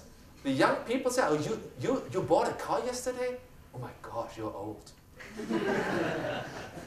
So, for the car manufacturers, this is a dramatic shift that the asset is suddenly in your balance sheet. So if you make car sharing, you own all the cars. That's in the business model, and this is what you do more and more with the turbines. And this is then examples I would like to talk about. The most famous you might know is Rolls-Royce, selling power by the hour. So the airline is not buying a jet engine turbine anymore, but the asset is with Rolls-Royce. Yeah? So the change of property, of asset belonging, has a huge impact, and I will talk later about it. It's driven by technology. Yeah? In consumer, of course, it's also driven by this demand in coolness in young people. Yeah? But not in B2B markets usually, which is a two-calculation issue. So most say they would like to change. So if you come from advanced premium goods, again, two chances. You go to no-frills technology, which might be, by the way, no-frills is that you reduce the scope of offering. Your complexity gets lower because these are simple products. They are cheap because they are simple. So if you enter as a player in advanced premium goods, the no-frills market, you shrink your scope of products. You make it more simple. Why complex service solution is, you enlarge the scope of offering. Yeah? You do much more than only selling a product. For 5 minutes, let me talk about the point entering no-frills technology. It's very hard for the Western companies. I give you an example about Siemens, but first you have to understand what is the challenge. White goods. I took this in. If I see here higher, and I see my friends from Miele, which is a premium brand in Germany, or the guys from Whirlpool, which is US. And they were not able to attract the customer segments with a low willingness to pay. Also Whirlpool, at least they tried once. And why those companies fail? Because the philosophy in those markets is very different. And let me give you here one very drastic example. I took it because I found it so nice. So there is Haier. What is, by the way, the name of your company? Beko? Beko. So you know probably this company then quite well. Might be a competitor, yeah, in the white goods area. So they sell washing machines. And then, where are the biggest market segments for washing machines? In Germany, not everybody has a washing machine. Once a while, you can sell a new washing machine to somebody who already has one. But if you would like to grow the business, you go to the western provinces of China. Because there, from 10 people, only one has a washing machine. So there is still growth potential. So you have to address these segments. But they don't want to pay so much. So you try to understand them. And then Haier goes there and said, well, are you happy with the machines? And they say, no, we are not. And why you're not happy? And the answer was, if we put potatoes in the washing machine, it starts to clock. Now, what would Whirlpool do? Whirlpool put on a sticker saying, don't put potatoes in washing machines. Miele will send you 3,000 pages. You have to read through how technically you have to work with the washing machine. What is Haier doing? They built a washing machine that can wash potatoes. This is customer requirement. The customer is always right. If the customer, and you build this washing machine and then maybe the white is not super white. Who cares in the western provinces of China? So there is a different customer requirement, which is very hard for the premium corporations to cope with. Yeah? Because it's a different philosophy. So when I discussed this with Miele, they were laughing so much. This is unthinkable for Miele. Unthinkable. It's just unthinkable to make a washing machine that's washing potatoes, because then the quality of washing textile goes down. And we expect from our machines that they are premium. We have the similar example is in Turkey that the people use that washing machines to prepare the... Is this right? Yeah. Okay. And they are complaining about the iron is clogging there. Clocking, too. So what have you done? Do you have now this drink and washing machine, or do you try to sell two machines now? No, we changed the filters that they will not clog the machine. Okay. Here we go. Yeah, they see the larger, they see the filters. Oh yeah, with discussion it's hard for the translator because you... By the way, do we have Hazal? Where's Hazal? Without Hazal I'm completely lost. So, yeah, give it to me and then I will pass it to if we have something. Maybe you can say this in Turkish. Benzer bu üstten yüklemeli makinelerde Türkiye'de benzer bir örnek vardı. Özellikle Güneydoğu'da ayran yapmak için kullanıyorlardı. Filtreler tıkanıyordu. Ama bize böyle bir şey geldiğinde biz de filtrelerin çapını büyütmüştük. Ayran makinesi yapmayı düşünüyor musun?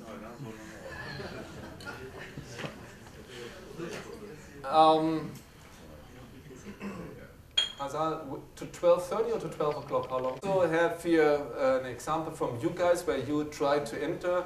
This is fire alarm systems. Yeah, this is Siemens Building Technology, where they tried to enter this market. As you see, this Siemens segmentation, M1, M2, the traditional target segments of Siemens, and then they tried to enter the M3. They allowed me to write a case study about it. I even published this in Financial Times or something like this. But of course, they allowed me to talk about it because this is one of your few successes. Which is normal. You enter, this is not always, and this is entrepreneurship. And here, by the way, Mr. von Lübbecke, maybe you do not talk too much about your corporation, but also what you have done before. That you have been a startup entrepreneur, also in the United States, where failing is normal. If you don't fail, you will not learn. So you go in, you fail, you do it better next time. And hopefully, you can cover the costs that you lost. So don't smash your company with the first try. But this trial and error approach is if you enter new fields of businesses. And this is why I would say that's absolutely normal that you enter and sometimes it's working, sometimes not working. This has worked quite well with the M3. So they entered this market. I'm even allowed to show you here this picture that shows you a little bit the challenge that I already addressed. This is a market for M1, M2, M3, and this is not only based on units but also on annual value, so on revenue. The growth is in M3. If you stay here, of course, you sell, by the way, internationally to Grand Hyatt hotels.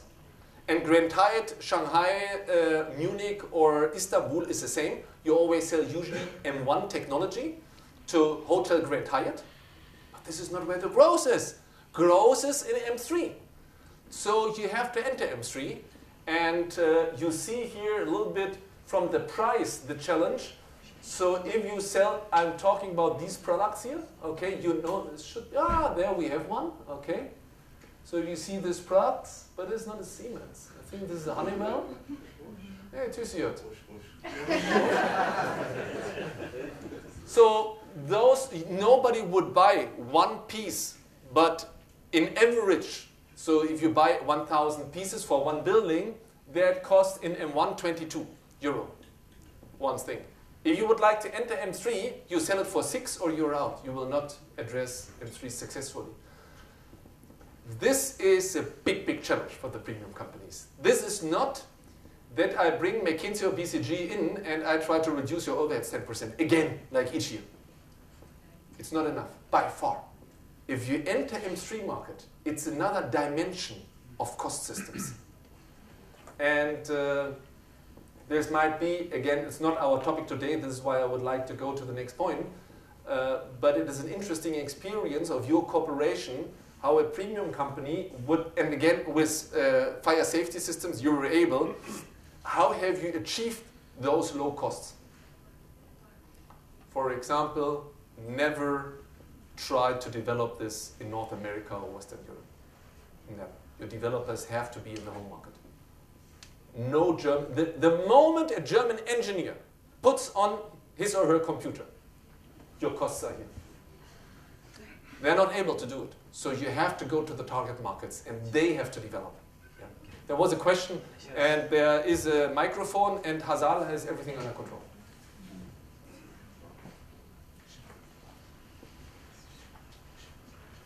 Is that product still called Siemens? Is it branded Siemens? Yeah. Or is it another side brand? Very interesting. So they are called Siemens Cerberus Eco. It's a double name. But they took the premium name in, which is a big discussion in all companies that I know.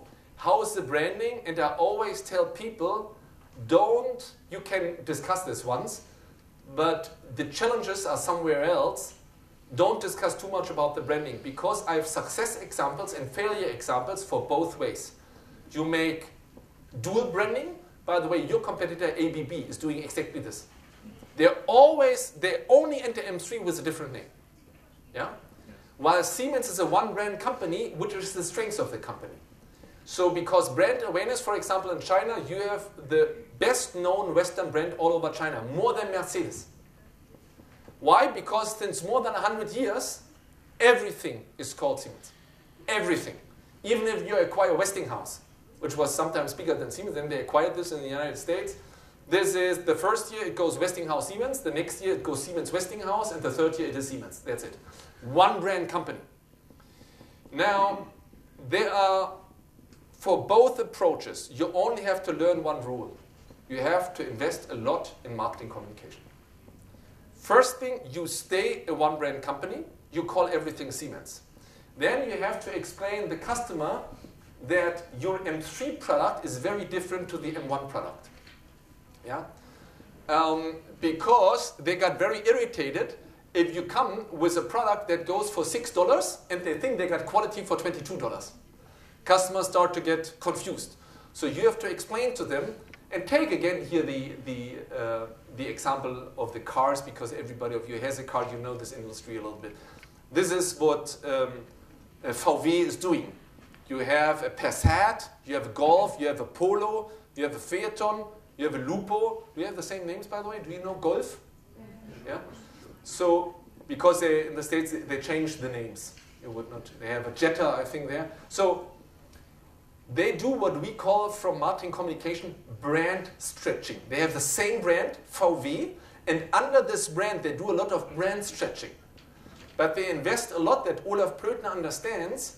If I buy a Polo, which is a very small car, this small car is not driving 260 kilometers on the highway like the Phaeton. There's a product differentiation, and I cannot expect to buy a Polo and get a cheap product and get the performance of the M1 product. Olaf Plötner is not confused because they invested so much money in their product differentiation. Then you could say, okay, you could save this money if you make dual brand.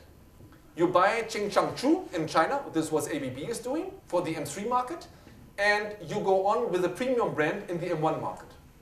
Fine. So far, low communication investment because everybody is clear, no confusion. But what happens if you take your little Chinese regional company out of the country and you go to Malaysia, Indonesia, Philippines, South America? Nobody knows Qingchangchu. You have to invest tons of money in building up this brand for M3. Siemens does not have. They take Siemens Cerberus Eco, Siemens as a main brand, and they bring this M3 product. Now, you are now all over Southeast Asia, by the way. This is where you also made a lot of money, but you are now in Russia, you are in Brazil with this product, you are all over, do you have this in Turkey, this yes. MC? Yeah. And you don't, if this would be called Qingchangchu in Turkey, hard to sell, so, and then you have to do brand building and it costs you a lot of money. So if you go one brand, you have to invest to communicate to the customers that this is very different. Yeah, Polo is not Phaeton. But if you make the dual brand approach, then you have to invest money to build up a new brand outside the home market of this regional brand. For both ways, failures and successes, yeah, it is not too important. The only rule is you have to invest a lot of money. Much more important is where do you locate the R&D? Yeah. Do you use the same sales channels? By the way, let me ask you, maybe this is too confidential, but do you have the same sales people for M3 than for M1? Via distributors.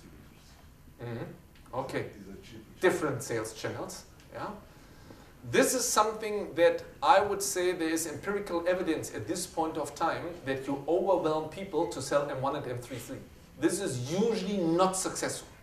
You can have one brand, but you need different sales channels or different sales forces. Yeah? Again, R&D, I would also say there is empirical evidence that you should do this where the demand is. Yeah? Same, I know there are some US companies, they have tried to develop a product in California that might work in Thailand. Don't do it. Develop in Thailand what is needed in Thailand. Yeah? Same brand is here another thing.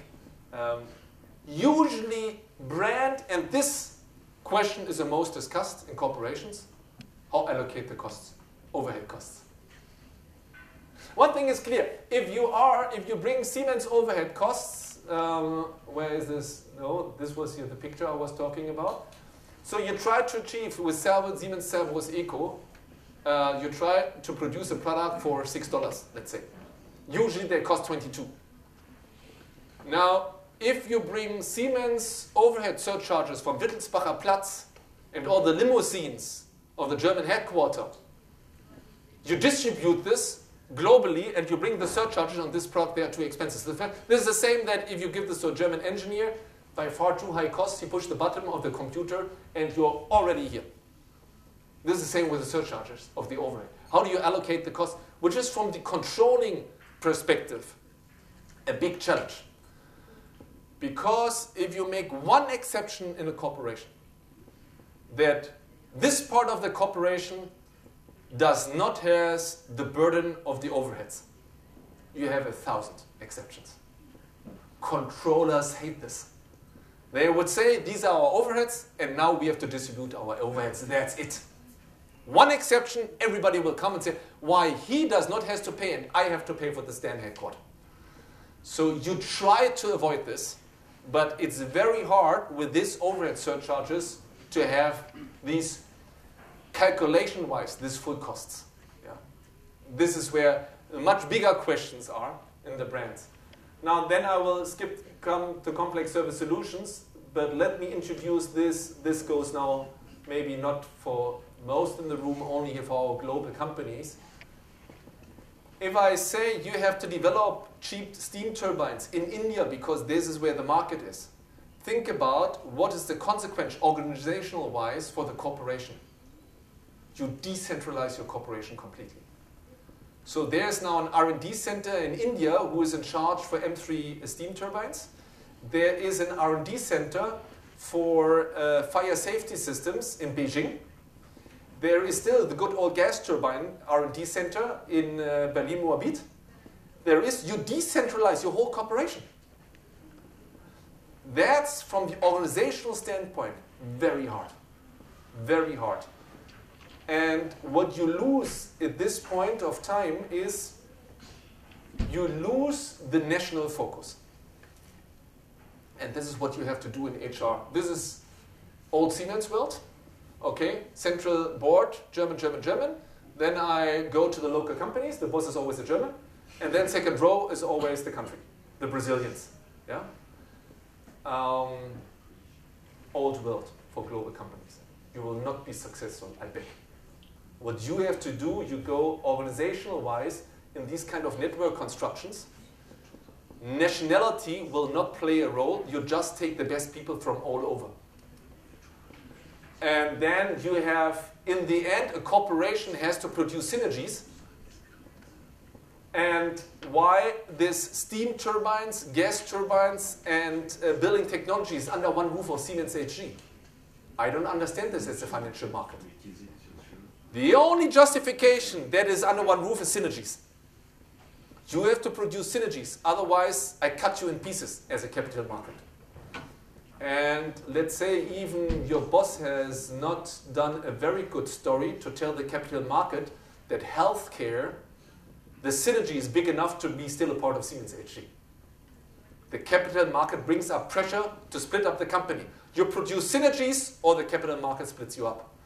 So if you are globally in so different regions, it's very hard to produce the synergies. So now steam turbines India has to learn from gas turbines Germany. And by the way, in Germany, the head now of the CTO of gas turbines is a Chinese in Germany. He has to work with the Indians, and an Indian, there's now a Brazilian guy who is in charge for this. You have to bring this all together to create the synergies. From the organizational standpoint, big challenge. Not too important for the mid-sized companies at this point of time, because you first grow usually by exporting. But the bigger you are, this aspect of globalization, then by the way, you have some politically some developments that are trying to avoid this.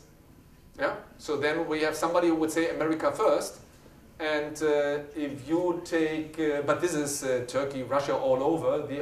The last guys are still the Germans with the good old things. I don't know how long we are able to do so. So there is all over the world, I see the movement to more nationalism, which is for this model not serving a lot. So this here that I say you have to go this direction has the assumption that you're able to do so based on the political background. But I'm a professor who is doing management. I don't care about politics, but of course politics play a very important game. And at least what I see here in the States is very interesting, what will happen there. So that will say, we don't see, or this is in the end what I see in the States, and also in Germany, by the way, with big parts, they get more and more skeptical towards globalized corporations.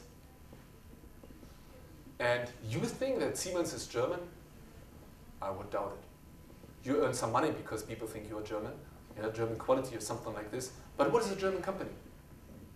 How do you define a national company? Based on the shareholders? This is a very normal thing. Who are the shareholders? Which is very easy in your case if you're family owned and your family is a German family, and then I said this is a German company. But majority of Siemens shareholders are non-German. Majority of customers are non-German. Majority of employees are non-German. Why you're still German? I cannot see this. But on the other hand, the public would like to see more national companies. So the last thing that you still have at Siemens is in the end this old world that I, from the management standpoint, question that you say, but our central board, some people have a German passport. There's always allowed, since decades, Siemens has always one non-German to show all the non-Germans, well, you can also become a board member as a non-German, but that's it. But then if you go deeper, even with the board members, they have 2 passports, by the way. This is the last justification that you would be German. I would say you're a globalized company, and politically, that might be in question. Yeah? But from the economic and management standpoint, I would say you have to go this way. Yeah? Which is, again, there's some tension in this topic, how this will go on. Good. What I would like to do of the third option, which is complex service solutions based on digitalization. And this sums up also a little bit this the situation of these Western companies. We were going through this here already a little bit. No margins in after-sales services, or it going down, new competitors, new information technology companies or software companies are entering. By the way, only to make you a little bit angry, and you don't have really disruptive product innovations anymore. Yeah, that's it. Where is the next super, not the next generation of gas turbines, no, I mean a disruptive innovation that is changing the world. Ooh, pipelines are not too full. So what we do is, however, we need strategic changes, and the company said we run it to new business models. So we go more in service in, again, North America and Western Europe. I only have the inside a little bit in China, but also in China. In all industry companies that I know at this point of time, and I go to the annual report, I see we would like to increase the share of service business. Oh, always. We have to go to services now. Services is something great. They all would like to go into higher services. Yeah? They do this. This is what I see then. We would like to go into innovative business models. Yeah? Another buzzword. And we would like to use latest information communication technologies. Here are some other buzzwords. Yeah? Probably the most famous one is big data. Everywhere is big data. Okay, super. This is the buzzword, data analytics, machine-to-machine communication. Here you have those. In the States, you would say Internet of Things. In China, you talk about China 2025. In Germany, we talk about Industry 4.0. More or less all the same. This is now the big direction. We have to go there. So let's enter. As I would not stand here, this might be very disappointing for you guys. I cannot tell you how to be successful, okay? Then I would not be a professor. Then I would like to be a billionaire. Because if I know how to make it happen, then I would make it happen. I'm a professor. My only competence is that I analyze what has already happened. This is science. We always look to the past in the end. Yeah? Because we always need empirical data to get our insights, and empirical data is by definition from the past. Yeah? And then what we do is we create some hypotheses about success and failure. And for me, it was interesting, more interesting, what are cost traps, what are pitfalls that you go into this new business models driven by data technology, and you fail. Why would you fail? This is where I've done some study about, and this is what I would like to share. Again, maybe my colleague tomorrow can tell you more how to be successful. I can tell you how to avoid to be unsuccessful. Okay, what are the pitfalls, but maybe you can take something out of this to make this also more constructive. First, let me explain a little bit what I would like to talk about. These are, again, new business models that do not come together too much with the change of the product. I gave you here 4 examples that are quite famous. 3 based on data technology, the most famous ones not based on data technology at all. IKEA changed the business model. Business model for me is how to distribute pain and gain in the value chain. Yeah? So what are you doing? You are my customer. I'm the supplier. What do you do? What do I do? How do we share our profit pool? Which money is for you? Which money is for me? These are now your assets or these are mine assets? Assets is a big topic because in the end, assets are driving costs, return on capital employed. So you have more capital employed, you like to reduce your assets. Yeah? So IKEA came into the market to say, well, Mr. Customer, now this is my offer. You got more money, so my prices are not too high, but the final assembling you do at home. So I give the value add of final assembling to the customer, which was very innovative in this time. Okay? This was not that the product would change. So yes, tables and chair existed before IKEA was there, but their change was driven by the change of the business model to distribute pain and gain in the value chain in a different way. Yeah? Who is doing what? Now, here is the example I already mentioned. At this point of time, maybe a little bit overstretched, so everybody's talking about this example, Rolls-Royce. By the way, in '62, they entered this power by the hour game, yeah, with the English military. And Joe and his colleagues, this was in Cranefield, the case studies? Yeah? They wrote case studies about this very famous case. However, I would say they only had one customer, that was the English military. It came later, this new business model with jet engines became much more famous, and I would say this was 15 years ago, and this was in the end driven by GE. And this was driven by data technology. At this point of time, you have in a jet engine of an airplane, you have 3,000 sensors that gives you all the information. I think in the gas turbines, you also now have 2,000. That provide you the information on what is going on there. And then you can tell the customer, well, dear Mr. Customer, there is, let's say, KLM, which is the airline of the Netherlands. And for them, the reliability of the jet engine is key because if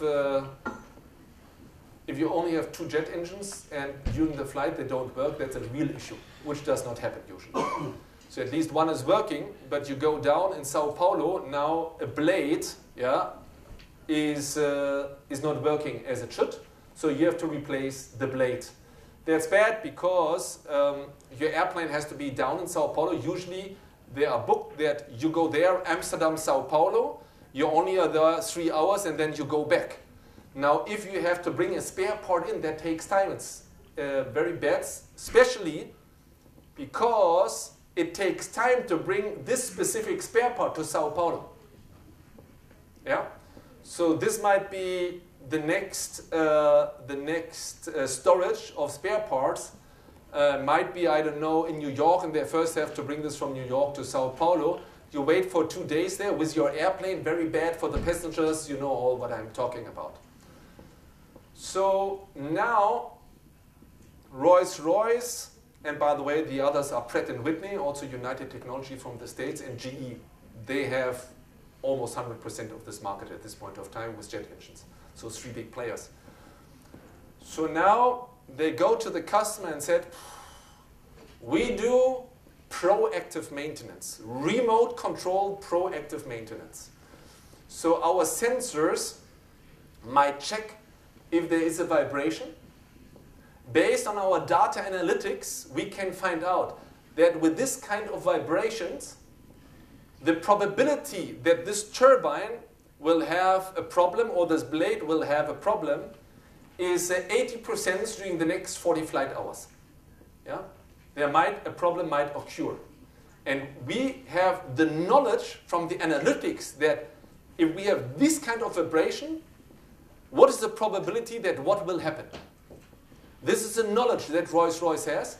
They go to the customer and they say, well, we can help you. I always have to help my customers. Dear customer, I help you. You know, your flights are not down in Sao Paulo anymore and wait 2 days for the spare part.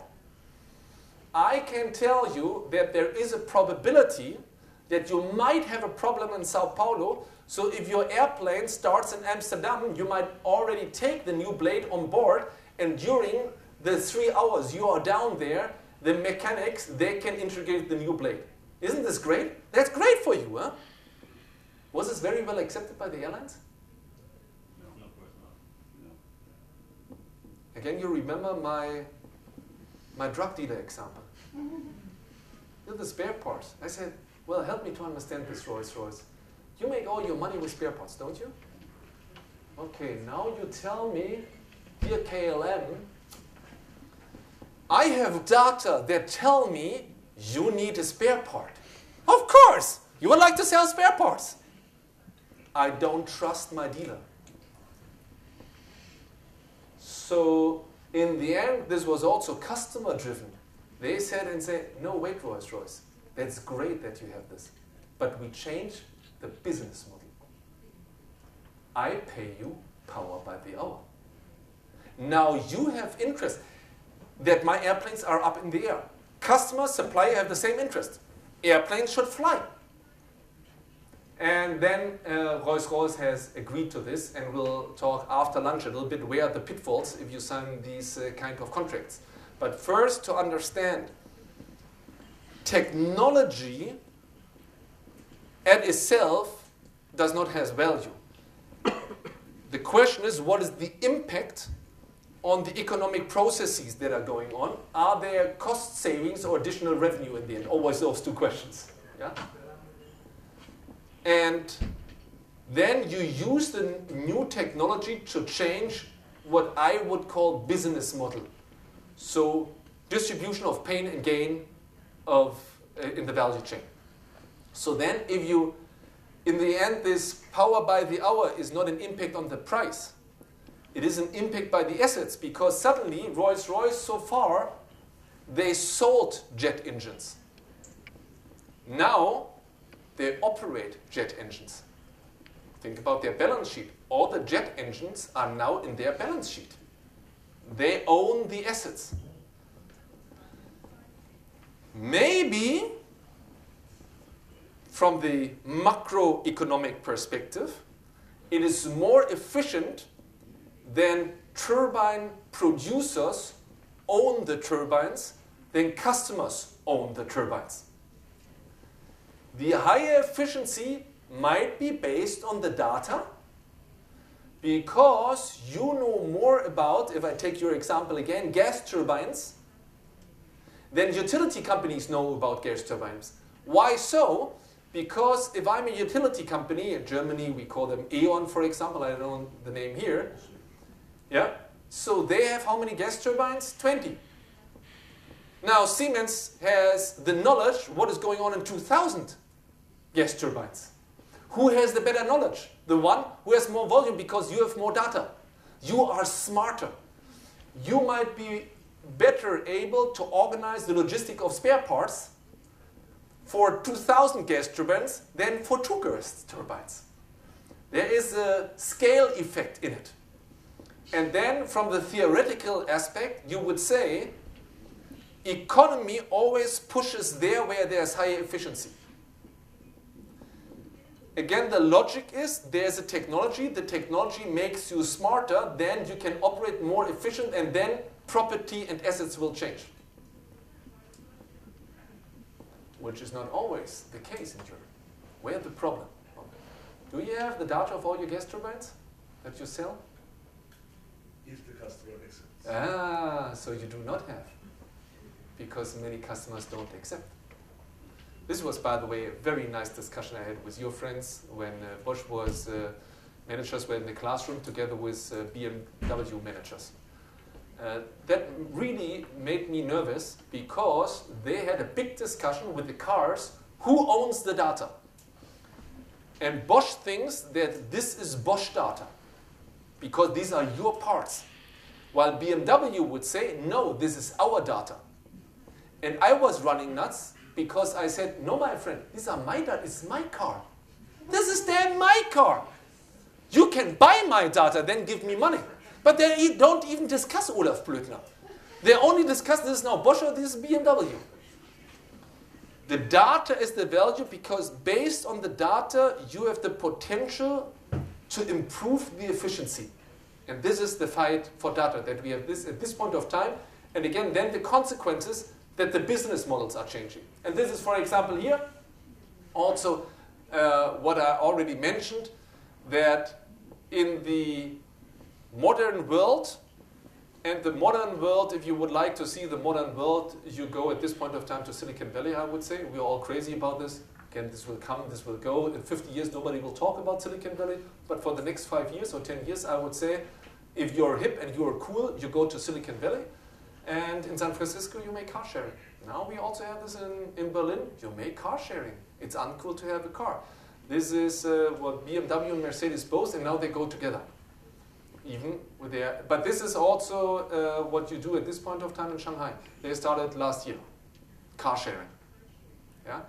Which might also make sense with electric cars, because then usually people don't go long distances, and the bottleneck of cars, I don't know Istanbul so far, but I had from yesterday the taxi a similar impression. The biggest bottleneck is parking lots. This is the bottleneck with cars. And this is also how this American one, Zip cars entered the market, that they entered the market by owning parking lots.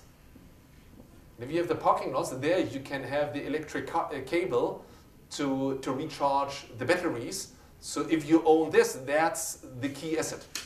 But again, the product don't change too much. It's the business model that is changing. And now suddenly, don't buy a car anymore. I only, by the way, I'm an old person. I've never done this. Probably, Bülent, you're much younger. Have you done this once, car sharing?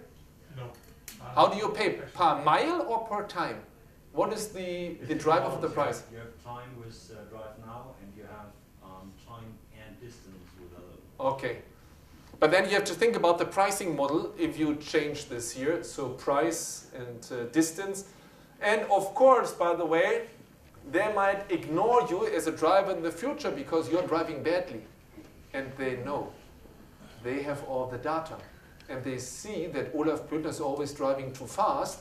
So we don't give Olaf Plötner anymore our cars. And the system finds us out automatically, which is driving the efficiency of these cars. Because you have 100 customers, if you're able to exclude those 5 customers that more bring harm to the car than benefit to the car, that's a big leverage for efficiency if you can find those 5 customers. Yeah? Also big impact, by the way, on the insurance systems. So this is what I learned there, that We have this. and they put now sensors in my car, and then they might give the information how I'm driving to my insurance company. Yeah, and my insurance company said, Olaf, based on your driving, this is the price you have to pay. And then they would say, we don't want to have you as a customer anymore because this is something that I even see today. I see your damages that you are causing. So even now, based on facts, an insurance company can say at this point of time, we don't appreciate you anymore as a customer because your damage are higher than the premiums that are coming in. What is now the next level is that based on my driving, they can extrapolate my probability to have accidents. And based on this, although I didn't have any damage, they could say, you're not our customer, or you have to pay much higher prices. Yeah. So, however, it is from the pure, I don't talk about human beings, political frameworks, all the other frameworks, but by the pure dictate of efficiency, the world become more efficient by this. And then you argue that you would say, or my insurance company, well, look, the current price of an insurance is very unfair because those with a low probability to make an accident pay by far too much because we have then those who are driving too fast, which have a higher probability. So now the data is good also from the moral, ethical standpoint because those poor good drivers, they're overpaid so far. Olaf's mother, for example, never had an accident. She overpaid. Yeah.